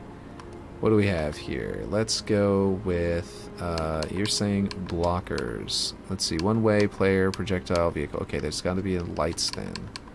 Lights. Is there... Okay, where are the lighting blockers that you're talking about? Let me read this. What did I miss? The exception of the whole... Okay. Global probes fill the volume inside your objects, but they don't start at the extents, so unless you get unlucky, the probes will be in the box. If you see them inside the wall, move them a little out. Not literal blockers. Yeah, no, I'm wondering. You just mean like put a giant metal, or a giant rectangle, right? I thought you meant that there was a lighting blocker object. So unless I'm wrong, use huge, thin blocks. Okay, yeah. Walls. Yeah, I know exactly what to use. Was it the Halo design set? Where's the one that's got the floors and has that enormous floor that spawns in at the start of every, you know. Yes, the color them black and diffuse. Okay. Okay, where is it? Primitives? No. Pyramids, rings, spheres, trapezoids? No, it's definitely not there. Is it in structures? There's might be floors in here. Floors. Unity floor. Where's that huge one? There it is. Unity level start. There we go. Because this one's going to have the best scaling options. It's not going to be horribly stretched whenever it's scaled even this high, because it's so big already. So I imagine this is going to be the safest one to use. What was that? It's like a dark light. Interesting. So obviously, oh, I do not want to kill myself. We need to stretch it. We need to envelop everything. Let's see. Specularity can cause brightening, so no shine. Okay, there's some other stuff you said. It doesn't color them black with diffuse. The color will be picked up by the probes. Specularity can cause brightness, so no shininess on these blockers. Okay. So, you're saying, go down here, color them black, like pitch black, probably. Is there a specific material that's really good for this? So, I'm going to do force off for metal for sure. Specular, you're saying specularity can... Okay. I wonder if those big boxes around your map, nav cutters, contribute to the global probe's object size. Maybe. I did set them, their areas around them as, I don't know what material. Solid black, force off metal. Okay, solid black, force off metal. Probably color spread is 0, so that it's just solid black. I don't know why it's still gray, but that black should be black. Is there another black that's more black? Is this the darkest black? Yeah, okay. Yeah, this must be getting darker and darker. Okay, cool. That works. Still has those dark... Okay, we want to turn off damage, because that's going to... Roughness... Oh, we've got 2 regions, I see. Duh. We've got 3, actually. We gotta set all of them. 0. Can't just go through it. I've got to actually force off. We'll even set this to 0 anyway. 0. Set this to black. Blacker than blackest black times infinity. You know, if you're a Metalocalypse fan. Let's see. 0. We don't want any grime because that's going to reflect light, obviously. And yeah, is this it? That's it? The darkest dark. Okay. I assume that that's good. And then we will extend it upward. We'll extend it all the way to the ground and clip it into the ground because I want the very base of that to also be dark, and I don't know if I want the whole thing to be in a giant box. So let's see. Let's save this really quick before I kill myself and then have to set the entire thing up again because I fly outside the boundary of the map or something. Okay, so now we got a duplicate. Let's move the dupe over here. You know what? This is where it's such a massive distance. We switch to mouse and keyboard and just move it. Oh, I see. I see. We're gonna do the side first. We're gonna rotate it, and then we're gonna move it around this way so we can avoid all of those physics objects.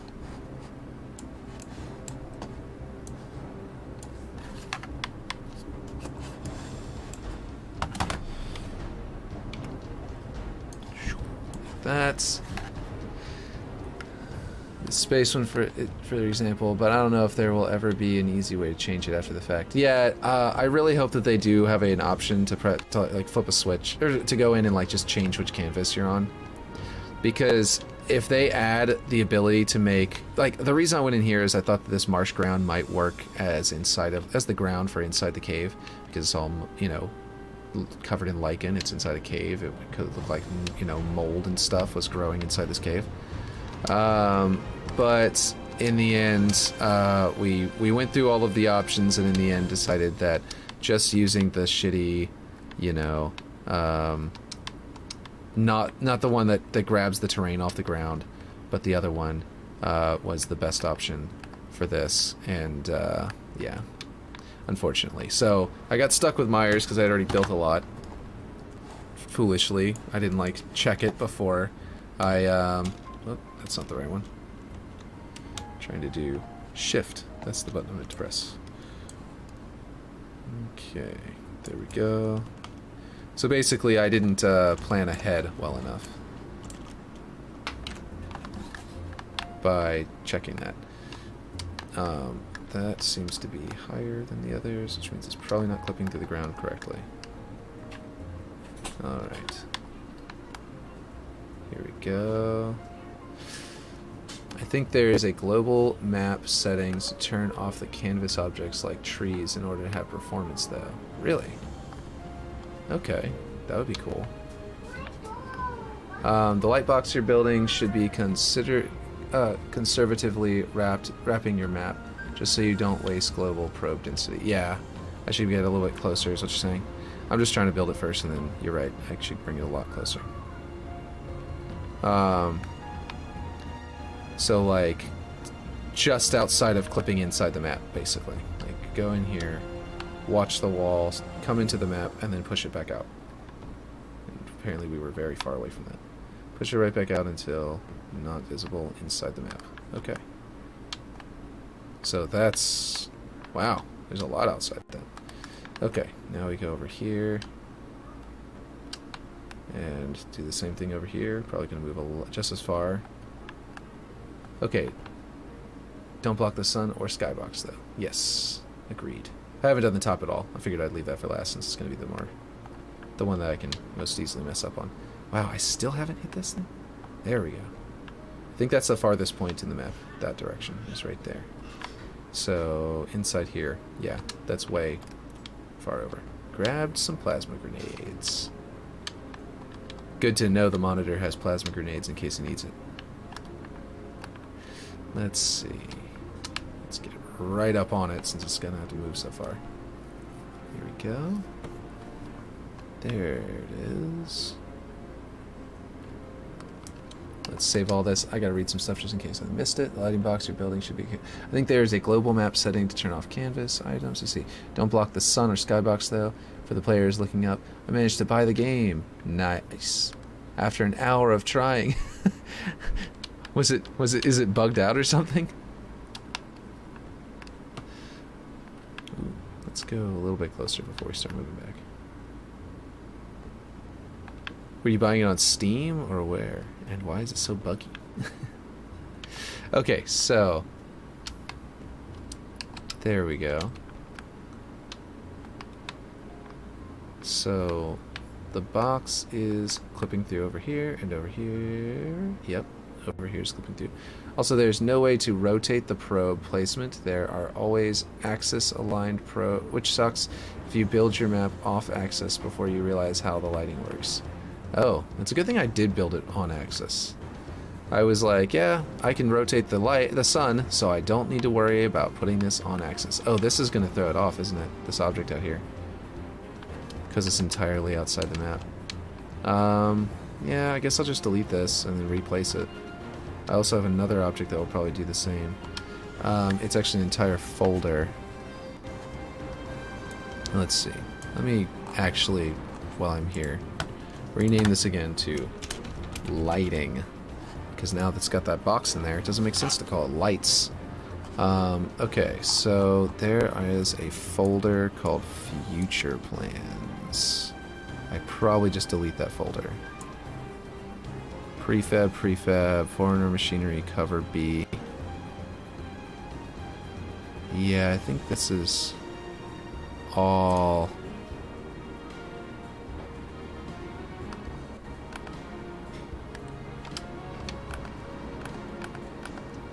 Yeah, this is one I can delete. Okay, yeah. Cool. Okay, let's just, let's make sure that all of these are, in fact, 100% deletable, because I don't want to accidentally select something that's actually inside the map. What is even here? Oh, it must just be a prefab. Oh, it's the lights. Oh, okay. Never mind. I do want to leave these in here. Okay. This one needs to get moved. Okay, I'll just delete this. This one and this one, which I know this one is just one object. That's the, Oh, no, it's 4. What the heck? What are we looking at here?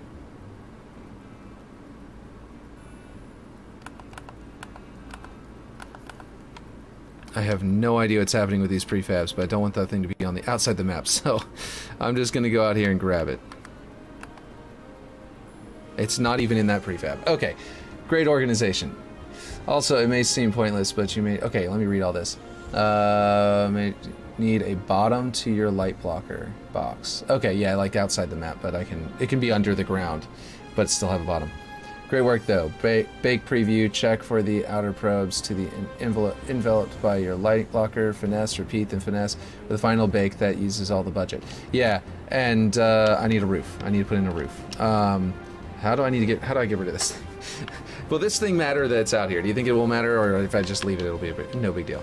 But if you haven't placed a reflection probe yet, do that before baking lighting, since the reflection probes may contribute to the level lighting. Okay, where should I put that? This map has a lot of complexity. Where should I place that? The lighting probes, like, do I need one on each side of the map so that the metal on this wall, on this panel, will sort of reflect this side of the map? Or should I, to where it's like you can sort of see the light coming in from above on this side, but over here it's more dark, and maybe just reflecting things like the little, these, or what should I do? Maybe in the sky above the center. Like up here somewhere. Because that's a big question, is where these go. I'm going to do the roof while I wait for you to reply, since I know this is probably going to be one of those things that requires a good explanation. Since it's bisected into, like you say, maybe put two, one over each base with some box parallax. What do you mean by box parallax? So this is one roof piece. We need to make sure that doesn't bisect. Okay. Alright, I'm grabbing it. There we go. Switching back to mouse and keyboard. Ooh, that cannot be visible. Around the moon. Okay, apparently this side is as close to that opening as possible. So really I need to focus on the int over here.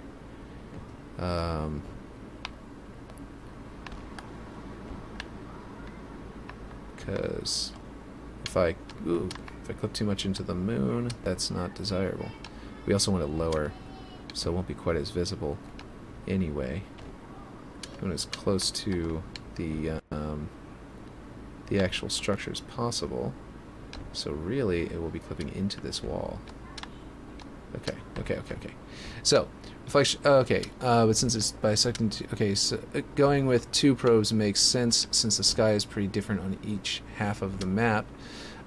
Reflection probes are volumes when using parallax, so place them as boxes covering loosely, not conservatively, and with some overlap in the middle of the map. Either half of the map. Okay. Let's see. You don't want to see the thing, but when it's there. Okay. Where's the highest point of the map? Okay, this is it, I think. So that should be good there. And we need another one. Actually, let's see if I can bring it as far this way as I can, because this thing is angled. This tunnel is angled, so I can probably bring it closer. Ooh.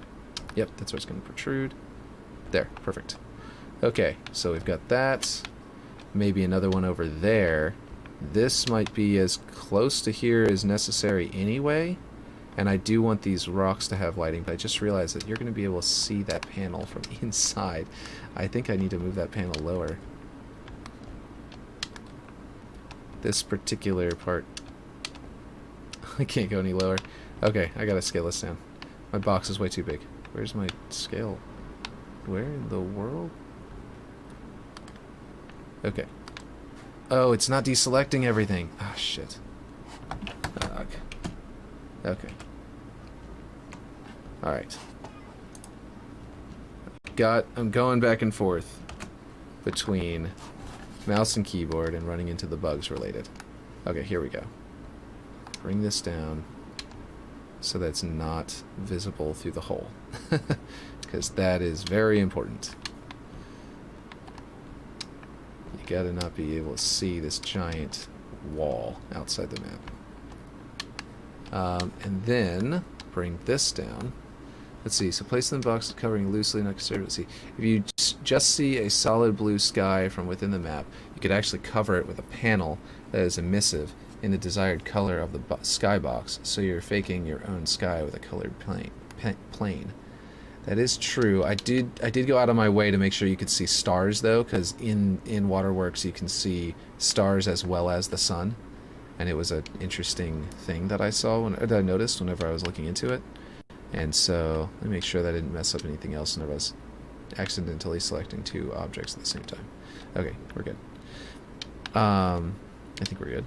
Anyway, let's bring this down because inside the map, you can definitely see it.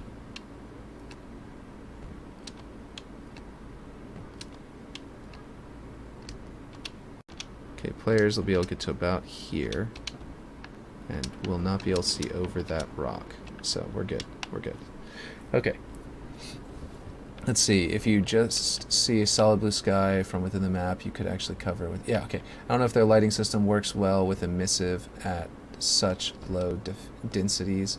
The pit remake that 343 made uses lots of emissive lines in the walls, and since they have high probe density throughout their map, it actually works really well with the probes. Okay, that's cool.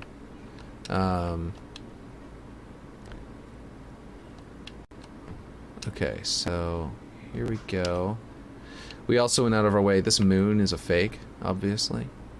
By the way, the territory I gave it, like, you know, was suggested. I eventually did. I gave it a territory, a name, you know. I wonder if this thing being so much higher than the rest will be a problem. I think I'm going to bring it down just in case it becomes, like, part of the interior of the map, that it's casting a shadow on the rest of the exterior of the map up here, like this platform here. But anyway, just to see. Just to be certain. Okay. Okay, so now I need to get final part. Wait, actually, it'd be easier to select it over here. Let me do this. Oops. And then duplicate. And now where is this? So it's all the way up there and I killed myself. Okay. Now I lost my object I was selecting. I still feel like, why the heck does it kill you? Let's see. What are you doing with Blender open in one of your other streams? I was using Blender to make this map. What I was doing was I was using Blender to get correct proportions so that as I built it, I was just eyeballing it. I wasn't like using anything any other super fancy techniques like the bot that Unique uses to, or not the bot, the Blender tool that Unique uses to sort of build it out. I wasn't doing anything like that. But what I was doing was I was basically using it to eyeball everything, it and Master Chief Collection. And everything has continuously, every time I place another object that sort of like triangulates itself within the world, it continuously lines up flawlessly with everything else around it. So I know I did a perfect job at it, which is I'm really happy about. But yeah, let's see. Let's see, what else is in here? What else are we saying? Okay, wait, hold on. Let me turn on music. We lost our music again. Let's see. We need our ODST. Let's see. What else? Let's see. The Pit remake is the worst remake of any map I have ever seen in Halo. Essentially, the Pit remake actually uses very few actual lights, sun or sky lighting, but instead the probes pick up most of the interior lighting by sampling the emissive decorative lines they place. I don't like the Jeffrey Dahmer disco theme. Oh yeah, with lower probes density, like a big team battle map would require, this would not work that well, which is a shame because Halo 2 Waterworks was mostly lit by emissive textures. Don't forget to save. Yeah, that's a really good point. No, you're right. I wish that I can't wait until we have water too, because just like not having to do all that stuff is like it's gonna be great. Do you think the water is gonna have a sound effect, by the way? Like a lot of effects have? Because if so, I can also delete all these audio effects, and I won't have any kind of water effect down there. I won't have to, like, you know, whatever, you know, what is that called? Approximate. That's the word I was looking for. Okay, so we've got everything pretty good. You said I should probably put a bottom just to be sure. Is it okay that they're so much bigger than the map? Like, will this be a problem? Or should I actually shrink these down to be minimally invasive? Because because it's possible, I imagine, that this 3 panels here could make it think this is an interior space and start putting probes, right? If that's true, then I'm going to want this thing to not be like that. But obviously, like I said, minimally invasive, not... like I could theoretically just bring this down to like there, and then bring it over and bring it down, and use the other ones as a guide for how big to make it. Does that make sense? Is that a good idea to do, or should I just leave it? Yes to your question, that's what I meant by conservative coverage. Cool, okay. So I've made the box, but now I need to make the box less invasive, be a little more conservative. with it. Yes, just to be safe. Okay, and that gigantic protrusion there, we don't need all that. Unfortunately, I went and picked one of the things that shrinks on both sides. That was kind of dumb of me. I think that is probably as wide as it needs to be. And nope, it's even less. Even less.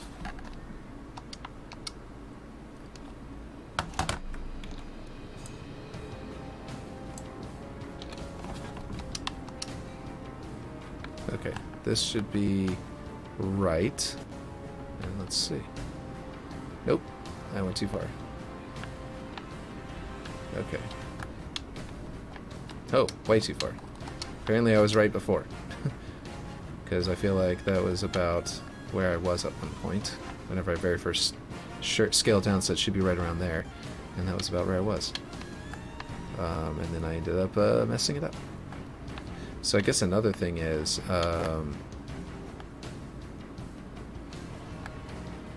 this... Okay, this is going inside this rock. I need to make sure it's not... That's actually connecting. Which one am I on? Is it not this one? Okay. Oh, that's the other side. I see. Okay. Let's see how far this goes. I guess it doesn't matter because it's underneath that other one. I don't know. Maybe being underneath that other one is a bad idea. Now that I think about it. Oop. Oh, oh, it's not deselecting again. Definitely having all those weird bugs that you get whenever you switch between the two. Okay. This should be right. Let's see. Alright, now we come in here. Not in here. Over here. With my false moon. That'll tell me where to go very easily. Okay. A hollow cube, no fins or spans. Yes, just to be safe. Let's see. The spans shooting out. The rocks jutting out of your light box will cause the global probes to be spawned outside of the box, defeating the purpose. Data version already out. You need to... Oh, beta version already out. I'm not releasing it because I don't want anybody... Until it's done, because I don't want those stupid, you know, texture bugs to hit. Because as soon as somebody bookmarks it, and then I make an update, and then they go back into the map, all the textures are fucked up because of a bug that's going on right now. So I can't release a beta version yet. You need to completely cover the map so that the light box becomes the extents of the global probes when set to object. More instead of world. Objects mode instead of world. Sorry, I've been typing all this on my phone this past hour. Hopefully a few typos, misunderstanding. Maybe a voice chat would be better. Maybe. Do you want to hop into... I've got a Discord. And you could come in and we can do that.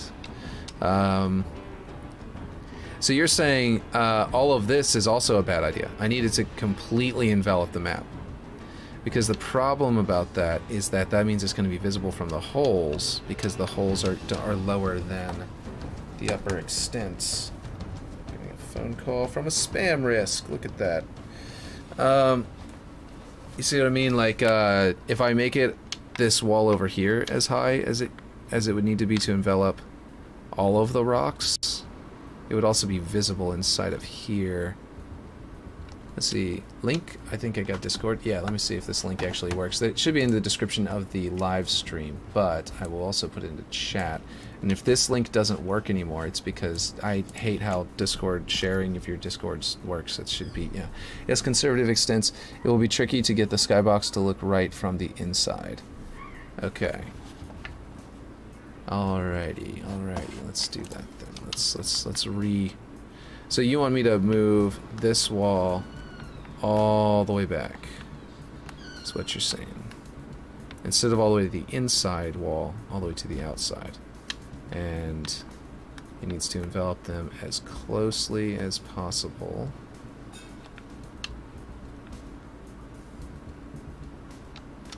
And not have lots of fins. Okay, so.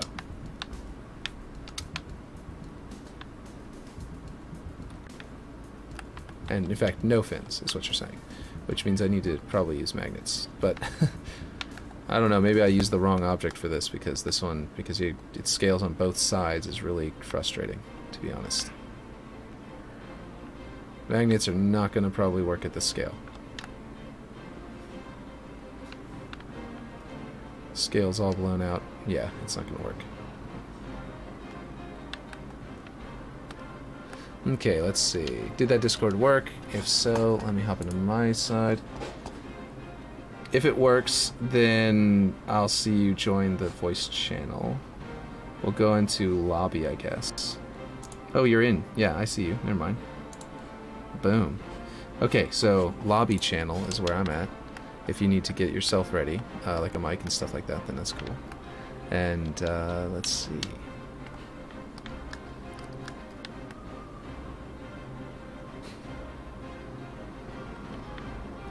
Hey, it says you're in, but I'm not hearing you. I think my settings got messed up yet again. Let me see. This happens every time, it seems like. Yes, please use my user. Let me know when you hear me. Now I can hear you. There we go. Sweet. Perfect. Yeah, so there's probably a bunch of typos and things, and No, probably should have done this earlier. But yeah, you want to basically have the setting that you set for global probes. Yeah. Essentially, when it's set to object mode, it finds the furthest out objects that you've set. I don't know if that includes the nav cutters, which I think are the things at the bottom of your map. Yeah, I hope it doesn't. If it does, you know what I can do? I can actually turn that off when we bake lighting. I can make it invisible, and that might make it not work, not apply. Like how even better. Well, what's up? You can set those to a layer, and basically delete that layer. Not delete the layer. Keep the layer. Build navigation. Delete the layer. Build lighting. Undo the layer delete, but the lighting will stay. So there's weird things you could potentially do that I've been playing around with in this editor, where you could like make reflection probes that omit things because you bake when those things are set to invisible. Yeah. And then you turn it back on. So like that, you could have one reflection probe that covers your entire map, but so that you don't get that big structure in the center, you could turn that off, like set it to hidden, bake reflections, and then turn it back on. So the reflections don't include it in the middle, but you save budget or things like that. There's weird tricks you could potentially do. Cool. Okay. But anyway, the main point is for the global extents, you want to cover in like a thin black wall any parts that you want to be darkened. Otherwise, the probe might get on the inside of the rock or on the outside where it can see the skybox, and then it'll be overly brightened. Gotcha. Otherwise, you could set the skybox to completely black, and then just for the part of the rock, you could set an emissive, like you can build your own skybox just for the part that's visible from the interior of the map. You know, like set like a blue plane and set it to emissive, so it's like whatever sky color you want to bleed in. Yeah. So that's why I was recommending maybe just to play around with that around like one of the bases. Maybe just like set up a big, huge emissive plane somewhere over top of one of the bases. That way you can kind of just bake it and see what it looks like or how it works with the probes. But that makes anyway, sense, yeah. I don't know if I'm on Android right now. I'm going to try and switch over to the YouTube app and see if I can actually see what you're doing and not drop the call. Hopefully. I think it does work, actually. I think I've played D&D through Discord, so, and I'm pretty sure I was able to do the same thing. Or something similar. I don't know. The video doesn't play, though, so let me hit play, and hopefully it doesn't drop. Oh, okay, that makes sense. And I can't change the volume, so now I'm here to oh, no, I think it's the volume. Yeah, I think what you're doing there is probably correct. And then, yeah, it has to be axis aligned, because there's unfortunately no way to avoid that. So if these are directly on the X or Y plane, that's perfect. And then you want to have none of the fins sticking out. Gotcha. I'll probably raise them back up because they're probably not. They don't need to be this low anymore because they're no longer. I brought it down because they were visible, but since I had to bring them farther away, they also will become less visible. Even though, you know what I mean.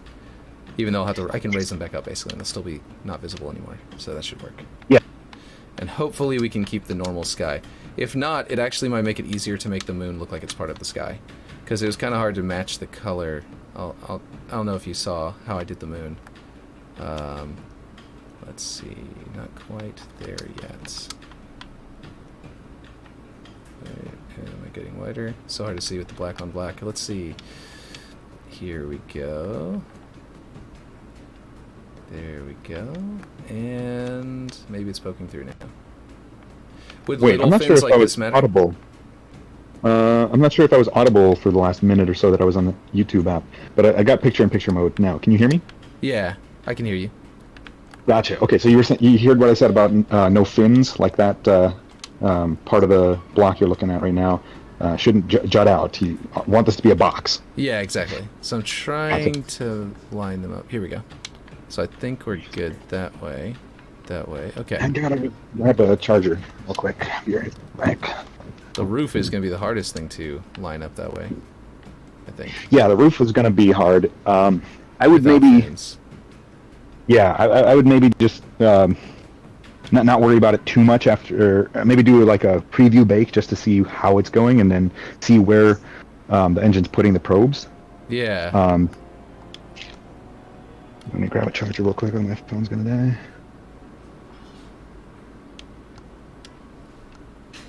I don't know if Discord gets fed into YouTube. I don't think it does, right? Oh, I think. Can like if people can hear me? I hear you. Or I think it actually can. Actually, I think they can hear you. Yes. Yeah. Which okay. is good because that means they'll get your advice too, right? So. Yeah. So, right.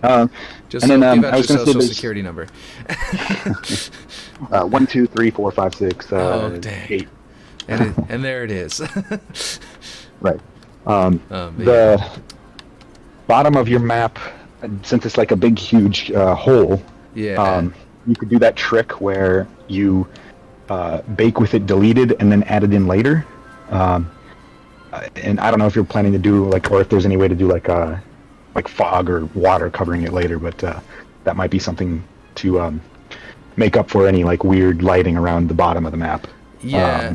to get your point. I currently have a light creating fog down there, which is the best kind of fog I was able to come up with. With the basically what I did was for down here. Woo! Nearly hit a wall. Okay, here we go. So basically, I've got energy barriers here. I've got little galaxies swirling around my areas here to make it look like they're doing something to the water. I've got sound effects here for all of these little probes. In case you die down here, you'll hear the water effect. And then I've got two layers. This layer it's two lights, one over there and one over there, that are their light effect is turned off and they're just doing their cone, so that they have the fog cone effect applied.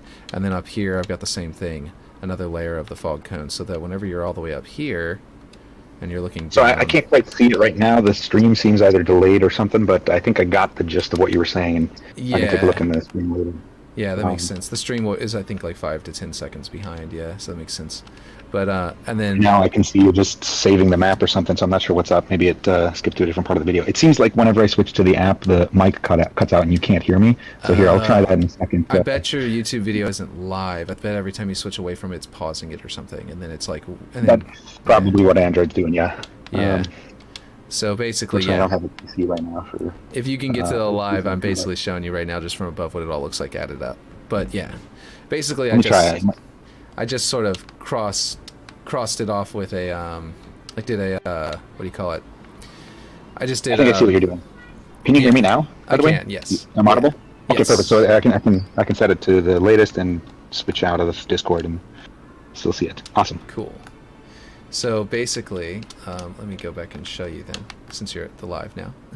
I don't know if you saw it already, but basically, yeah, this is what it looks like from above. Essentially, I have energy shields in a grid pattern, and then sounds in a grid pattern, so that whenever you die down here, your death camera can hear the water ripple effect.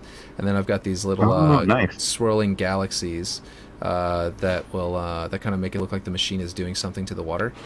And then I've got a layer of lights that's on a cross reference. They're outside the map, kind of pointing in, and they're not actually. Their lights are turned off, but their cone is turned on. So you can kind of see the cone actually rotate whenever you move as fast as a monitor can move. Oh yeah. And it kind of made an annoying thing, so I had to put two of them, one of them going one direction, one of them going the other direction, so that the fog still appears below you as you're falling, and stuff like that. But basically, I've got a second layer of them down here to make the density of the water, because it eventually disappears. Like as you get farther away, eventually they vanish. But basically, once you fall in, you've got this looks like kind of like water, and then you fall in, you got more water down here. And I also have light emitting a sort of like ripple. You can see it on the rock there, where it's kind of like rippling with light on the walls, which is kind of making it look like these lights going through the water are now rippling on the wall. Like a caustic reflection or something exactly, like that. Yeah. So I've got a lot of lights and a lot of effects down there just to make the water work, and I'm the water work in Waterworks. But I can't wait until they release their water, and I can probably just do the one water effect, maybe the swirling galaxies, and then that light that's emitting, it's like shining onto the walls with that ripple kind of effect, and then like maybe one layer of fog, and then I'm done, and that'll be great because that'll cut down my objects. They're all effects, so they're what do you call them? They take up more budget, right? Because they're all what is it called? Dynamic and all that. Yeah, they're all dynamic objects, and so hopefully that will be a lot of budget back. But anyway, so we were talking about the lighting though. Did you place a probe for reflections? Not yet. Otherwise, your model will look way different once you get that. Unless the other thing to take note of, I don't know what you're using for a PC. If you have the graphics settings set a certain way, baking the lighting won't look as nice as it could. So before baking the lighting, cranking up the graphics settings actually can help a little bit. I don't know how big a difference it makes. I haven't really tested since I usually run off of a Steam Deck, and I mean that thing takes forever to do anything. Well, I've got literally the listed min spec graphics card, so. Yeah. So, I mean, if you have enough VRAM, I would maybe consider bumping up reflections and lighting quality, just for the baking period. And then when you're nearing a final build, maybe have somebody who has like some maxed out PC build it, because the lighting probes are basically taking screenshots of whatever your PC renders. So lower quality settings will. Yeah. So they're building like probes from essentially taking a bunch of screenshots. Earlier build of the Forge tool would even show you like a huge tile map of what they're doing, and it's like this thing is built in the most hacky way possible. That's kind of cool, though. I wish that I wonder if people are going to figure out a way to like hack into it and just like put whatever screenshot they want as the image. Yeah, you could get around some weird, like you could put in your custom JPEGs in your light maps maybe, and people would try to skirt content policies or something with that. Hopefully that is not the case, because then we'll end up, the first thing that people will do is put porn on here. Right, I mean, you could always draw whatever you wanted. I mean, people did that back in like Halo 3, so yeah, exactly. There's no reason they have to inject anything and avoid or risk being banned by whatever their anti-cheat system is. Yeah, exactly. And I guess that's why the whole thing is run on the server, is to block that kind of stuff. So it may never be possible to actually do that. The other part, I think the biggest part, is they have copy protection on the maps. So this is why I can't just grab somebody's maps, fix their lighting, and then show it to them and be like, here's what I did. Place this probe at this coordinate with this density, this thing, and you'll have a much better version of Dust 2. Yeah, and do this with every map in the future, so I don't have to keep fixing them for you. Right. Yeah. I mean, I guess you could like show screenshots in a video and then give people here's the coordinates and all that, but like it'd be so nice if I could just, here's a patch to your map, Yeah. Maybe a credit. By the way, whenever this is released, if anyone is ever wondering why I named the moon Juliet, it is because Romeo claims that she is more beautiful than the moon. So I was like, yeah, okay, that's what we're doing. We're making a Romeo and Juliet reference, a Shakespeare reference with the map. That's what we're gonna do. Mm-hmm. It just occurred to me. I was just looking at the moon. I was like, yeah, that's right. So basically, if you ping it, that pops up. But anyway, what were you saying? The probe density here. Yeah. You should turn on like a visualizer just to see if you're going to get probes around where that hole that brings in the skylight is. Yeah. That's going to be tricky because you're going to have probably some light bleeding around those rocks. Gotcha. Like bleeding into like lighten up parts of the ceiling that shouldn't be. Yeah. Yeah. So this is what you'll see from below. So I think this should work for now for the test, and then I need to raise all these up again, because apparently I didn't quite bring them high enough. So, and then also if you go in one of the corners of the box and look around, you're going to leak in a lot of light if you don't cover corner to corner, you see like there's slivers where you can see the sky, and that's going to brighten things significantly instead of being more pitch black like they should be. So you really want it to be like Flipping into anywhere each inside other. the map. Oh, I basically. see this. Yeah. Is this what you're talking about? Yeah. That's going to brighten it significantly. If you put the lid on, perfect. Yeah. Now it's actually going to look like what it should from within the cave, assuming the probes don't get placed right in the center of your wall or like just barely skirting it. You want all the probes from the visualizer to be within the box, and you might get unlucky where they put it like right in your wall, in which case you just finesse it a little bit over until it stops. Gotcha. I'm seeing these little light lines here still, so I'm going to just slowly bring them up until those lines close up completely, which might actually create fins technically, but otherwise it's again, you'll only know this is a problem once you have the preview probe on and you see one of the probes has escaped your box. And I mean, again, those nav cutters or something might throw a wrench in this, or maybe you have like a spawn point somewhere in the corner of the map that gets factored into this, and then your entire map is covered by probes. Gotcha. So I would just do like down where they were to where there's no fins, and then worry about if there's going to be those little slits later. Then if you do a test bake and then turn on the visualizer, it'll be very apparent how to fix any problems and what the problems are. Okay. So maybe do that, and then worry about making it like pitch perfect in every corner. Okay. Pitch So perfect, this is not the right word, but whatever. Yeah. So here we go. So I think this is probably good enough to bake then at this point. Yeah, I mean, now. sure. Let's see. The emissive thing, if you want to play around with that, maybe slap emissive like a wall over one of the bases just to see what it looks like.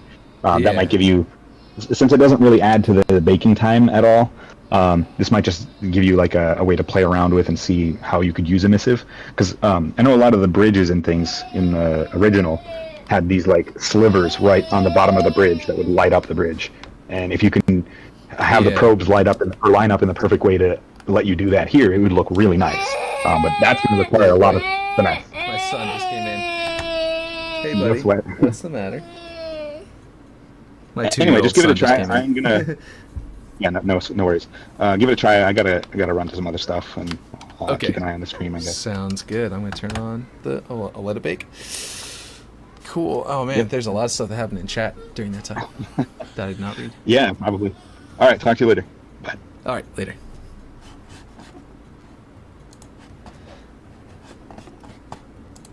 So, okay, let's see.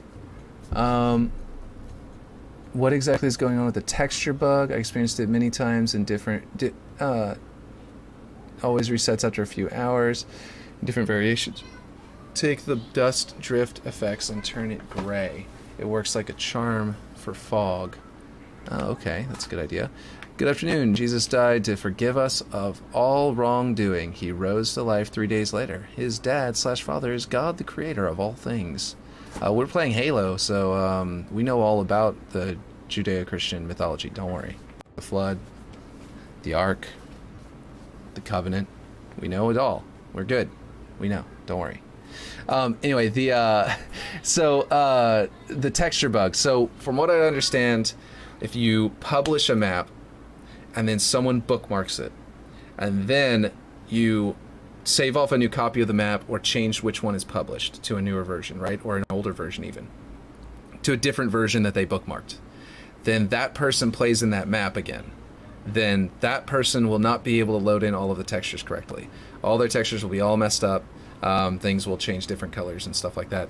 Usually to either the texture of another object that's on the map, or it changes to the texture of the object's like default texture is, and it depends on which one we're talking about.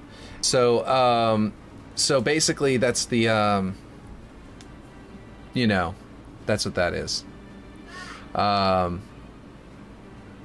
And I think that, so Dave Daniel, that's I think how it works. And I think the reason it's happening is that the list of objects is probably reorganizing whenever you like add or delete an object.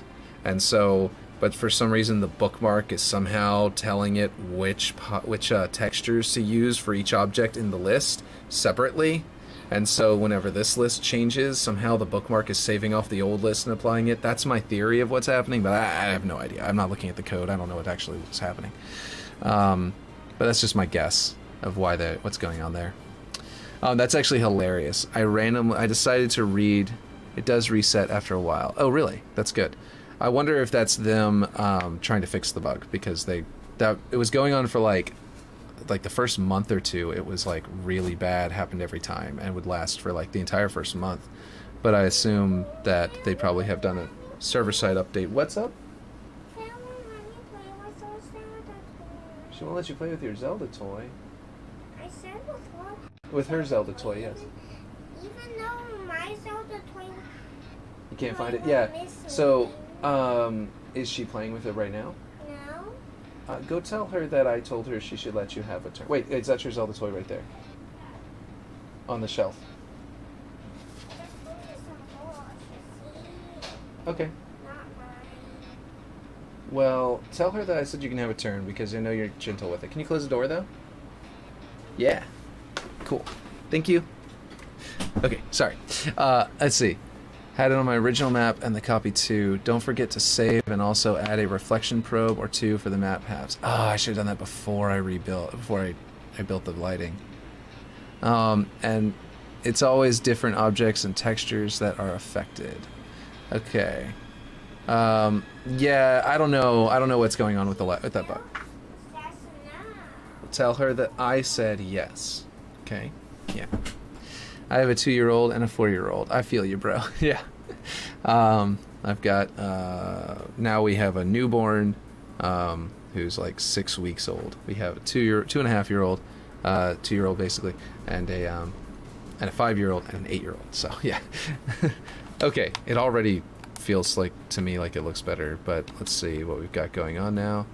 The upper area is no longer lighter than the lower area at all. So we are still getting that light appearing once you get farther away thing. But it's only happening down low, like on the floor. So that might be bouncing up from below. I wonder if you might be right about needing a bottom. Once I put a bottom in, look, the wall is still staying dark. It's just the objects that are oriented from the ground. How much Coco Melon do you watch? So much Coco Melon. Oh wait, there are areas where it's still darker from below than above. That's so weird. Maybe that's actually correct over on this side of the map. Like maybe it's shining down from that light up there. I don't know. Okay, no. Now it's happening on that side of the map on the wall. I don't know. We'll find out. But yes, 5, 3, 1. We feel you, bro. We feel you, all boys. I only have the one boy, so at least I only have one, and he's so much different from the girls. And yeah. What's up? I know. Tell her that I said yes, and that she should let you play with her Zelda toy. It's okay. It's gonna be okay. You're not gonna mess up the Zelda toy. I believe in you. You're fine. So go play with it, okay? All right. Tell her to ask Mama if she has any more questions about whether or not you can play with it, okay? Cool. Yeah. Sorry. Okay. Let's see. Yeah, the global probes are probably really sparse. Turn on the visualizer. That would explain the weird line above, which is brighter. I'm in voice chat, by the way. I put multiple boxes around my map. I think it helped with the light bleeding. I'm going to hop into that. Okay. I should be able to hear you now. Give me a second to turn the YouTube volume down. Sweet.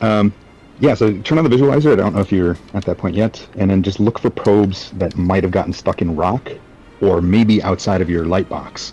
That makes sense. Also, I don't know what the global probe density is set to, but if it's like really, really high, it might be time to use a bit more of your budget on that, since BTB maps are going to have a bigger global budget, or density, I should say, and budget, than smaller maps. There are definitely a lot of them up here outside the map where I had to leave no lid on. And they're inside the box, but outside the actual bounds of the map. And let's see how far down they go. Oh yeah, they're definitely treating these objects down here as objects, like you were theorizing. Also, your rock that's jutting out is probably causing the map extents to extend so high above. If you delete it, rebake, and then add it in, if it's just the one, that's the quickest way to get the probes inside. But you'll have to do that every time. Otherwise, you could just take that rock that's jutting out and put it down, or this one here in the middle. Just delete it now. Yeah, I mean that is the thing that's causing the extents to go so much higher. And yeah, you don't have a roof over most of your map. It seems still. Yeah, it looks like I'm So still technically my roof is still poking through a lot of rocks. also notice the ground is extremely bright. So you're going to need that bottom. Otherwise, any uh, normals facing down are going to be overly bright. It's going to look weird. Yeah. Okay. All right. So basically, let's see. Well, at least this is fixing the cave down there isn't super bright like it was before. Down here it was like extra bright at the bottom for some reason. It's already fixing that. I bet if but, we were to fly around a Banshee right now, the bottom of the Banshee would be reflecting that ground that you were seeing that's like full bright and be extremely bright. So putting a bottom half of your light box that's just above the ground would probably help. And you don't actually have to probably even cover what's below it, depending on the global probe density. Yeah. So slap a roof on there, slap a floor that's above the like. So you're saying I might need to make a fake sky. I might have to end up making a fake sky. That might be the easiest, but maybe just start with the bottom and then kind of wrap things around that hole. Because it's just the one, right? On Waterworks, it's just on the one side? Yeah, well, there's two holes right next to each other on the one side, yeah. But since they're right next to each other, I should be able to... If I have to fake a sky, I could put two of them on that side. Right, and then that emissive thing I was telling you might actually be necessary to kind of just art direct some of the parts that are too dark, because I don't know how many times they actually let the light bounce. It might be that they like render it 4 times or something, and that means that the parts really far away from the sun are going to be just pitch black unless you put a light there. Makes sense. What'd you say? Yeah, but you were the one holding the toy beforehand. Why'd you hand it to her? Whenever I told you to play with it. Did she take it away from you? No, she didn't take it away from I put it under my pillow. Okay, just go pull it out from under the pillow and play with it. I'm telling you that you have permission. She wasn't playing with it before. She's not gonna... She doesn't care. She's just being a butt, basically. It's okay. You can go play with it. Okay, well, can you just go do what I tell you to do? It's okay. You can play with it. I'm giving you permission. Okay, let's see. So I just want to make sure my one of the things I noticed a lot is there's a bunch of lights you have around the like center base that are kind of like reflecting from seemingly nowhere. And I mean, it could be just you don't have the budget for like putting shadows on everything, but there's another way to get around that. I don't know if you've noticed there's like a light setting where it's like a bounding box. Yeah. That's a way to get around that. And then... oh, I didn't know there was a light setting for a bounding box. Yeah, that'll actually save you on performance, and it's a way to make, like, you could fake a perfectly sharp shadow if you need something that's, like, really high res without actually needing to pay for a shadow. The reason that those lights are there now is because whenever they're gone, this central tower is, like, pitch black, except for, like, right here where these lights are and, like, a few other areas. Like, whenever you're looking up at it from below, it was just pitch black, but fixing all these light volumes in the first place might actually make it better. Exactly. So what I was going to suggest is maybe just for fun, save your map, make a duplicate, delete all of the lights that are manually placed, and just use the probe lighting that we have here, just so you can see. Yeah. I don't know why they all just came in here. Just a second. Let me just walk my kids out the door and see if I can solve this first. If you don't mind. Yeah, go for it. All right. I got a little bit of time. Should all go play with the dolls. Come on.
Okay, sorry about that. Okay, I'm back. No sweat. Okay, so I was just realizing it might be pitch black because it doesn't have the reflection volume. The metals might be getting messed up. Would that be a problem? That too. Yeah, it would. There's a weird thing where since you do reflection volumes and lighting in separate steps, Yeah. they'll never be correct when you do one of them before you do the other, and they need to be like rerun multiple times to like converge on what would be the final result. I'm not sure I explained that in the best way possible, but basically you would need to like bake your lighting, then bake your reflection, then rebake your lighting, then rebake your reflection, and you'd be closer to the truth the more times you do that. Because see. the reflections pick up the lighting and they contribute back to the lighting, then the lighting contributes color to everything that's being reflected. So doing that a couple times might make things brighter. And then again, just remember before you do any of this, turn off the light probe visualizers. Oh, Those yeah. even show up in reflections. So if you see all these white circles around and you try to bake reflection probes, they'll be extremely bright and you'll see a bunch of white dots in them and be thinking like, what is all this about, until you realize you need to turn that off. Gotcha. Are you seeing what I'm doing right now? Does this is this right, what I'm doing with the reflection volume? It's so delayed, unless there's some way to share it through Discord. I'm not sure if I'll... I bet if I did that, it would be delayed there too. So, Yeah. yeah. Oh, that's not what I want to do. Let me So see if I can get it to the end of the basically screen here. envelop the entire side, including inside the walls, and don't worry about, like, you said to do it basically liberally, not conservatively with this thing, right? Right. And make them not cubes. Cylinder? Make them more. No, it's still rectangular. Whatever the 3D version of that is. Okay, yeah. But yeah, not to equal on all sides. Just make it so that there's a little bit of overlap in the middle where the two probes will blend when you cross one side of the map to the other. But otherwise, Gotcha. it has to go to the extent of the map. Up, down, bottom. Yeah, so you shouldn't be able to see any of the white visualize Except box. right in the speaking middle. through. Yeah, basically. And All I'm gonna the make this pixels that are one- covered. This one's going to end right here, and then the other one's going to end on the other side of this, so they should overlap right in the middle. That sounds good. What were you saying about the pixels? Are you there? I think what happens is if I switch from this app for long enough, I stop being audible. Am I audible again? Yeah, I can hear you. Gotcha. I don't know why Discord on Android does that. Anyway, the thing I was saying is there's like a blend radius parameter you can set on the probe objects, and unless that's set high, you need to cover the entire map. So if you can see the visualizing box, then those pixels of whatever they're covering, if it's metal or rock, won't be affected until you like increase the blend or like the distance or whatever the parameter is in Gotcha. the light probe. So you want to actually cover it so you don't see the box, like what you're doing, and then in the middle make them overlap a little bit and add a little bit to the blend factor. I don't know what they call it. It's not blend. It's something else. Let's see. I'm in the settings now. Blend distance, and then It is blend distance. reflection settings, type prism, blend distance 5, parallax on. Yeah. I think the blend distance is in units, and whatever the thickness of that middle structure is, you kind of want it to blend through that. So whatever that is in units, set to that, and then have that much overlap between the two volumes. Well, let's see. This one is... There's some finesse in how high you want it to float up. Probably like halfway in the air between the roof of the cave and the ground, but not on the ground. The probe has to be like in the air. That's the wherever you see the shiny sphere, that's from where it'll capture the center of that sphere. Makes sense. It looks like on the x-axis here, I got 53 and 57. So that's about a distance, I think 5 Yeah. could work there, I think, right? Or should I just switch it to 4? Yeah. Once you bake it, and this bakes really quick, by the way, you can bake...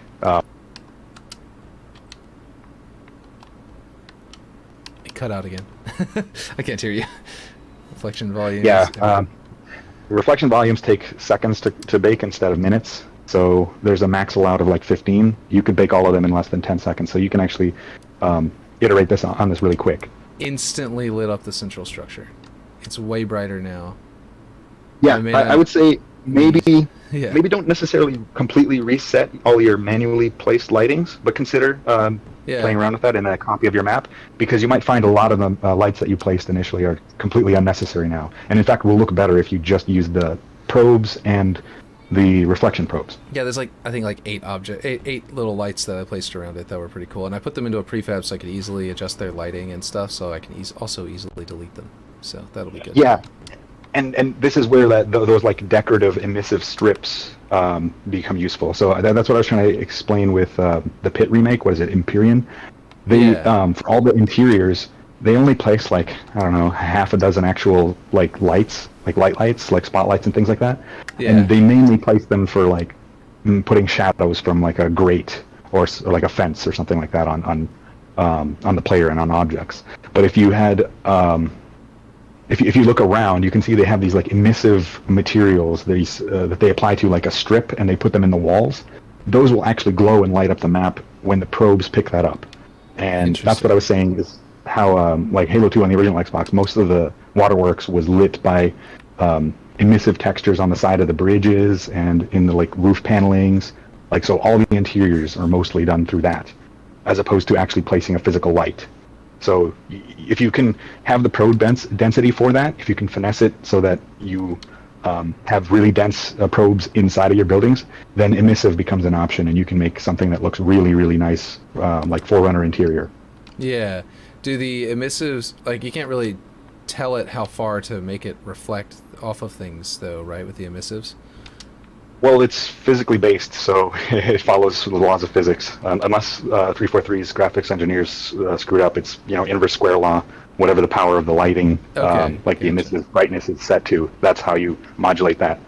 Okay, can you actually change the emissive brightness of objects I don't know. I think the materials might be kind of set to certain values, or you can jump like multiples between in brightness. If that doesn't work, then the size of the strip would be the other way to modulate it. So if you have a really thin strip, it'll take up less pixels when the probes are rendering. When it takes up less pixels, it's less brightness. So those are the two ways. If the material allows you to crank up the material. If you can't, then set the size of the strip. You can always shrink it after you've baked the lighting, so the strip looks right in size after the lighting is finalized. This is where you get into like crazy stuff, where like you're baking a different version of the map than what's actually saved to disk when people look at it. But the bakes are using this art directed thing that you made yourself. Yeah. So basically I could save a lot on lighting budget if I start switching to just emissive in most of these cases. Like these little things. These little lights just are kind of emissive. Metal. Yeah. Yeah. Okay. That's really awesome. I mean, I don't know if you remember what this map looked like an hour ago, but it was very, very different, and I'm honestly impressed that it looks this good, especially considering there's they must have a lot of bounces in their lighting in order for the shadows and whatnot to reach and all the like here. Dark crevices. Yeah. The things that are really far from the skybox to be as bright as they are. So I mean, this looks great, honestly. I'm pretty stoked with your result. Yeah, I know, for real. The only thing I need to figure out is getting rid of this, which I think is, like you were saying, I think it's the lack of enough roof. And yeah. No way for me to see what you're referring to. Now let me switch over. Yeah, let me zoom forward. I'm looking at you the around a bridge from the bottom being so much darker, and then there's like that weird line. You know what I'm talking about? That's just the roof, right? Turn on probe visualization. It might be. It depends where the probes are. You might need to set your global density way higher. And I think I said this in a chat before. The density values for global probes and for the probe marker seem to refer to different distances. Like 35 on global is not the same as 35 on probe, or the marker, that is. Yeah. It seems to be a way smaller number for the global, and like the budget doesn't shoot up like the probe one does. Okay, so I've just increased it, and can we see the probes immediately, or do I have to bake it again? You have to bake it. Okay. I wish. Man, the preview modes they have in there could be really improved. Like, yeah, So I guess I'm gonna bake it again after having I just increased it. I'm gonna see if that line will the game crashed. I saved it Right. obviously, Don't bake with. Don't bake with the the probes were on. Yeah. visualization. That was dumb. Did it crash? It crashed. It did, yes. Let's see. Let me see what these other people are saying in chat, because one of them just said, "This dude is so smart." Let's see. I put multiple boxes around my map. I think it helped with the light bleeding. It's so funny to see everyone who still loves Halo has kids now. It's a total dad game now, for real. So same with Legend of Zelda. Like everyone, there's a huge overlap in Halo fans and Legend of Zelda fans, I found. My boys want to play 24/7, never want to watch a TV. Lol, it's dirt. 24/7. Yeah. I've been keeping up with the chat. I should probably put all this in a video or something at some point if I can find time. I agree. I think if you went through all of this in a video or a series of videos, even like you could, like, yeah. I think you get a ton of views. Honestly. I was hoping somebody else would put this together because, I mean, the slip space basically does what like CryEngine did. I don't know, 10 years ago for their lighting as far as like probe-based stuff, but they don't explain any of it. They just assume that you have a knowledge of that. And like, I've seen so many maps people put up where they completely didn't know that there was a probe marker that you could even place under generic objects. Or did the Discord stop or something? No, I mean I can hear you, okay. But yeah. Oh no, I just got a beep, so I don't use Discord very often.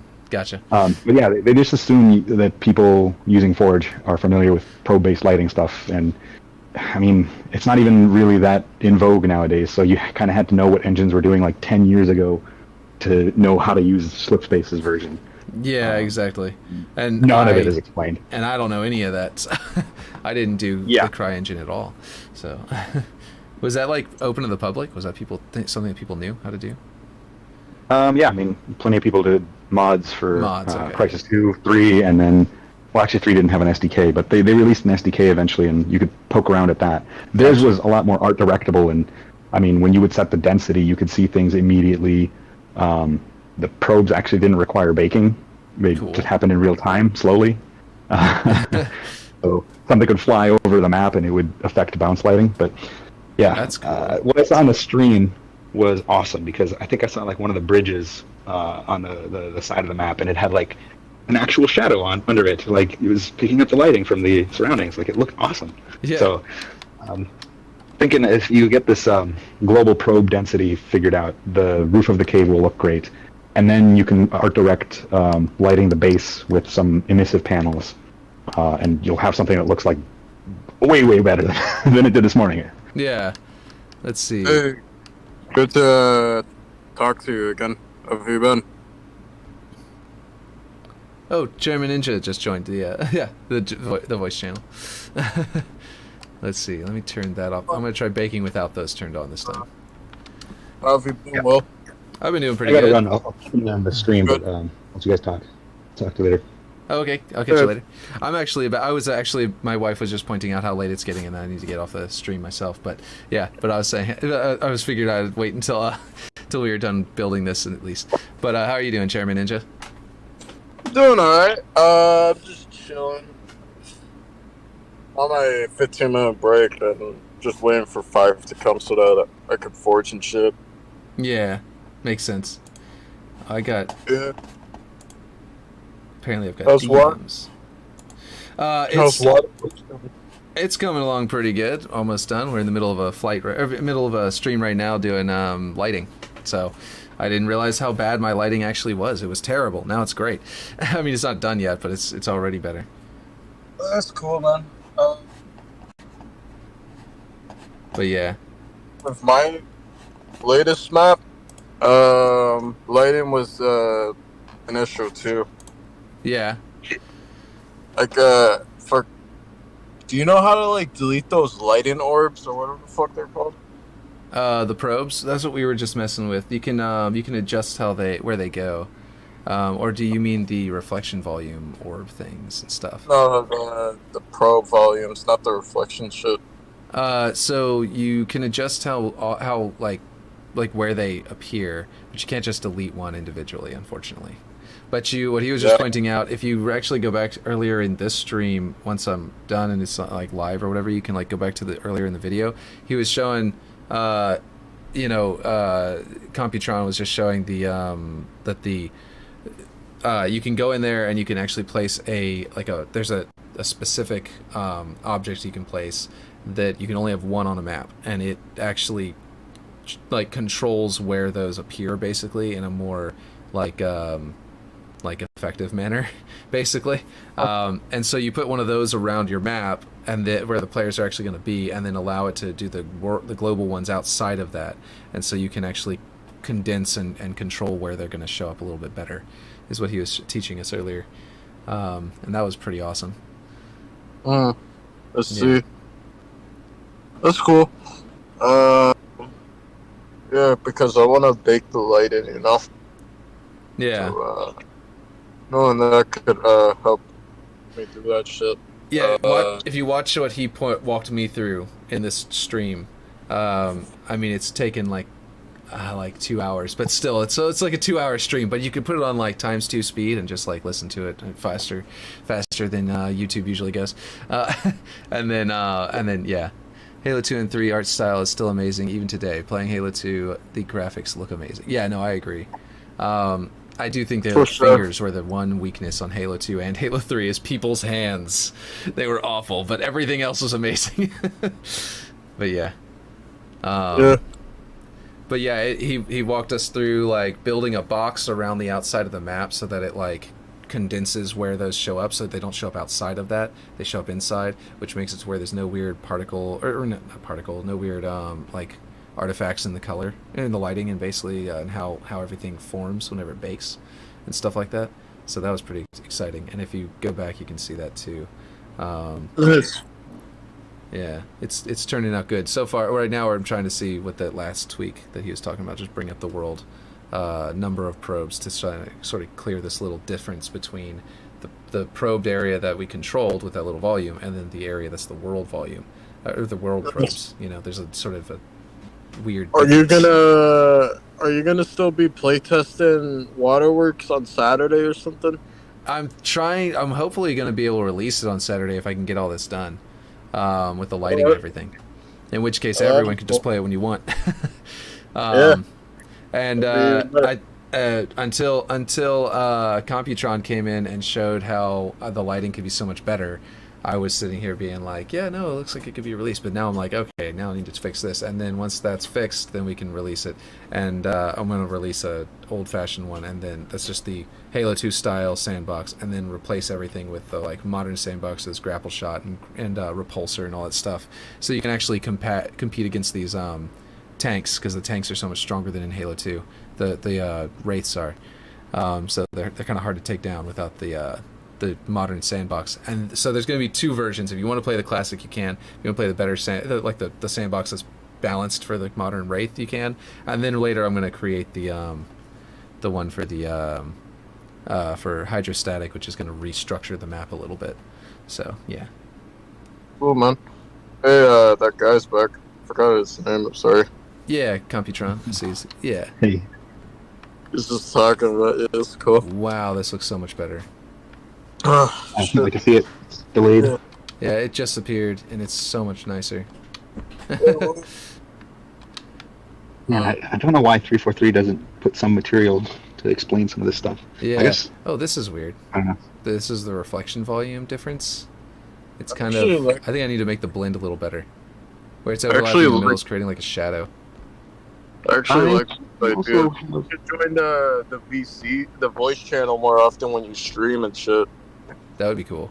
Oh, I see what you're talking about. The seam down the center. Yeah. So actually, what I would do is maybe minimize the overlap and then put one probe where your monitor is floating now, and then one on the other side of it. So basically, you're not splitting a building so visibly down this seam. Or you could also like design around that and like make patterns and things that take advantage of that. But I would probably set more reflection probes. In fact, you could probably knock out a handful of reflection probes in the interiors of your base, just so you can kind of budget for all of this. I mean, you're only really allowed, like 10 or 15 of them anyway, so kind of just setting them and then figuring what's the best place for using them. It's more bang for your buck quicker than having to wait for lighting to bake, I should say. Yeah, so actually place some inside the bases because you're right. Everyone just went inside of one and it's like all lit up. And I Right, think because they're getting the lighting from outside of the base. Yeah. Right, so is it just you might grab want the to closest, like if two reflection volumes areas overlap, does it grab the closer one and use it? Or what? No, I wish. I think there's weird combinations of if you use parallax on one and don't use it on the other, one might be treated as like a global one, and then the other ones will blend over it. But usually when they overlap, it's actually sampling both, which means you have to avoid overlapping. I mean, if you're in the middle of the map, overlapping two of them, it's not going to kill your performance or anything, but if you're overlapping like 15 of them, it's going to do 15 texture samples, it's going to do all this parallax correction and all this other stuff, and I mean, it's not going to look great and it's going to perform bad. Yeah. But so this one right here is probably a good idea. So the one that's like the whole room, and then one inside the base, and those two overlapping shouldn't be a problem. But if I do a lot, then it'll become a major problem. Yeah, I mean, I'm still trying to figure out what's the best way to do it, but yeah, overlapping a whole ton of them doesn't look great, and it also doesn't perform great. So there's a visualizer, I think, in the settings to show probe overlap or lighting overlap. I forget. Oh, the overlap heat map. Yeah. Oh, wow. Yeah, that's cool. I think that works for probes as well. I'm assuming this is going to crash the game if I move around too much with it on, like everything else does. So these are heat maps for your manually placed lights. And okay. So these are for I mean, you should be able to keep these visualizers on, and I've never had any, not necessarily for shadows, actually. Oh, here's shadow overlap. There we go. Now it's for shadows. And then none shadows, light overlap. Right. So light overlap is the one, no, not light overlap. Light overlap, I don't know if that one has probe. There's so much of a delay, I'm not sure which one I'm looking at right now. Okay, yeah, sorry. So the one that's all purple and blue and pink and stuff is shadow overlap. The one that makes it all white is light overlap. That's interesting. I don't know why that is all white. I don't. Do you have a lot of manually placed lights, and do you put shadows on all of them? I have a ton of manually placed lights, and almost all of them have shadows applied. Yes. Oh man, that'll kill your performance. Gotcha. But I mean, now that you have probes and reflections, you might find you don't need a lot of them. Exactly. A lot of these can be switched to emissive objects. Right, and with so if you highlight a light, turn off this visualizer and highlight a light, there's another thing that is like extent bounds or something like that. I can show you how to optimize your lighting with that, and also get around the need for shadows, because you can basically make perfectly crisp shadows just doing a weird trick with bounds. I'm not sure if you're. Let me see if I can find it. I'm trying to find a light that's not locked, so I don't have to unlock it's a section. Yeah. I think I'm just gonna have to just unlock like a bridge or something, because then I'll know where they are. Let's see. It's just that all these folders are so big, and let's see. Let's find red. Okay, we'll unlock red, so I'll fly over to red. There we go. Over here. Okay, so what do you want me to do with the light? Select it and look at something? Look for something like bounds. I've got to the cone, the light type, color, brightness. OBB. Is that what I read over there? OBB? Or Gobo? Yeah. Or No. OBB at the very end. Yeah, I've got that turned off on like all of them. Is that something I should actually be using? Yeah, and if you enable it, does it give you a shape control? Oh, it does. Yes. So that's how you can essentially limit the effect of the light. So if you draw that shape in such a way that it only covers the parts that are actually impacted by it, that'll minimize the performance impact. But also you can do weird things where you can cut into the light and make it you can basically paint with shadows. And they're perfectly crisp too, because they're mathematically defined. But the more conservative you make them wrap the light, especially if your light is pointed in one direction, if you move the box to bound only the part that's affected, you'll get much better performance. And I'm pretty sure this is what's necessary for 343 to put your map in matchmaking. If you look at any of the maps they put in there and what they look like before they did that, like this is part of the big optimization pass they do. Gotcha. I remember there was a point where they said, Forge Lord on Twitter had said something like OBB was broken and not to use it at the time, so I didn't touch it. And so it might have been fixed by now, but he was saying that something was going wrong with it, and I don't even remember what it was at this point. Yeah, it might even be one of those like scale width or something like that is broken. Yeah. So this is scale lower X and upper X. Is this like it's literally a box that's like divided? Like I can actually like divide the sections of it? Well, it's not that you're dividing it. It's that everything inside the box, all the pixels that are inside the box, are the ones that get processed against that light. And the fewer pixels that are covered by the box, the fewer pixels need to check whether they're lit up by a light. So you pay less cost when you look at less pixels that have. So it makes all of the lights way more performance based. If you adjust these OBBs and then look at the light visualizer, the overlap one, you'll notice that the overlap, you stop seeing these huge spheres around every light, and you just see the spheres cut by the box. Is that also how you get around this kind of thing? I don't know if you can see underneath the bridge here. There's these like the light is bleeding through the object onto the below. Yes, you can. So you're seeing like weird specular issues with shadows. Yeah. So there you can get around the fact that the specular bleeds through, and you can basically cut your own pixel perfect shadow so that it ends below that box. So you don't actually have to have a shadow for that to not affect what's below it. That's awesome. Okay, so like basically if I edited this to not to where the bottom here and at the very bottom of that bridge, it would never do that issue that I was just showing you. Awesome. Exactly, and it is it's not just pixel perfect. It's like it's the geometry of the box. So whatever is in there. So also dynamic objects. So if like a warthog were to drive under that bridge, it might be lit up despite the fact that it should be in shadow. But with that OBB properly placed, it won't be affected. Like it's guaranteed not to. That's really cool. That's something I didn't know I needed to do. But yeah, okay. So now I can. I think I've got to get off for today because it's getting so late. But yeah. Okay. Yeah, I don't know if you're. Yeah, no worries. Sorry. Yeah. What were you saying? I was going to say, I don't know if you've had anyone collaborate on the map or if that's something you'd be open to, but if you were open to that, I'd poke around and do stuff with it for the lighting for you if you wanted. I've never collaborated on a map, so I don't know if there's anything to deal with that as far as like credits or anything, if that's something you're worried about. But I don't know if you've shared it with anyone either. So I mean, I don't intend to take it and run with it.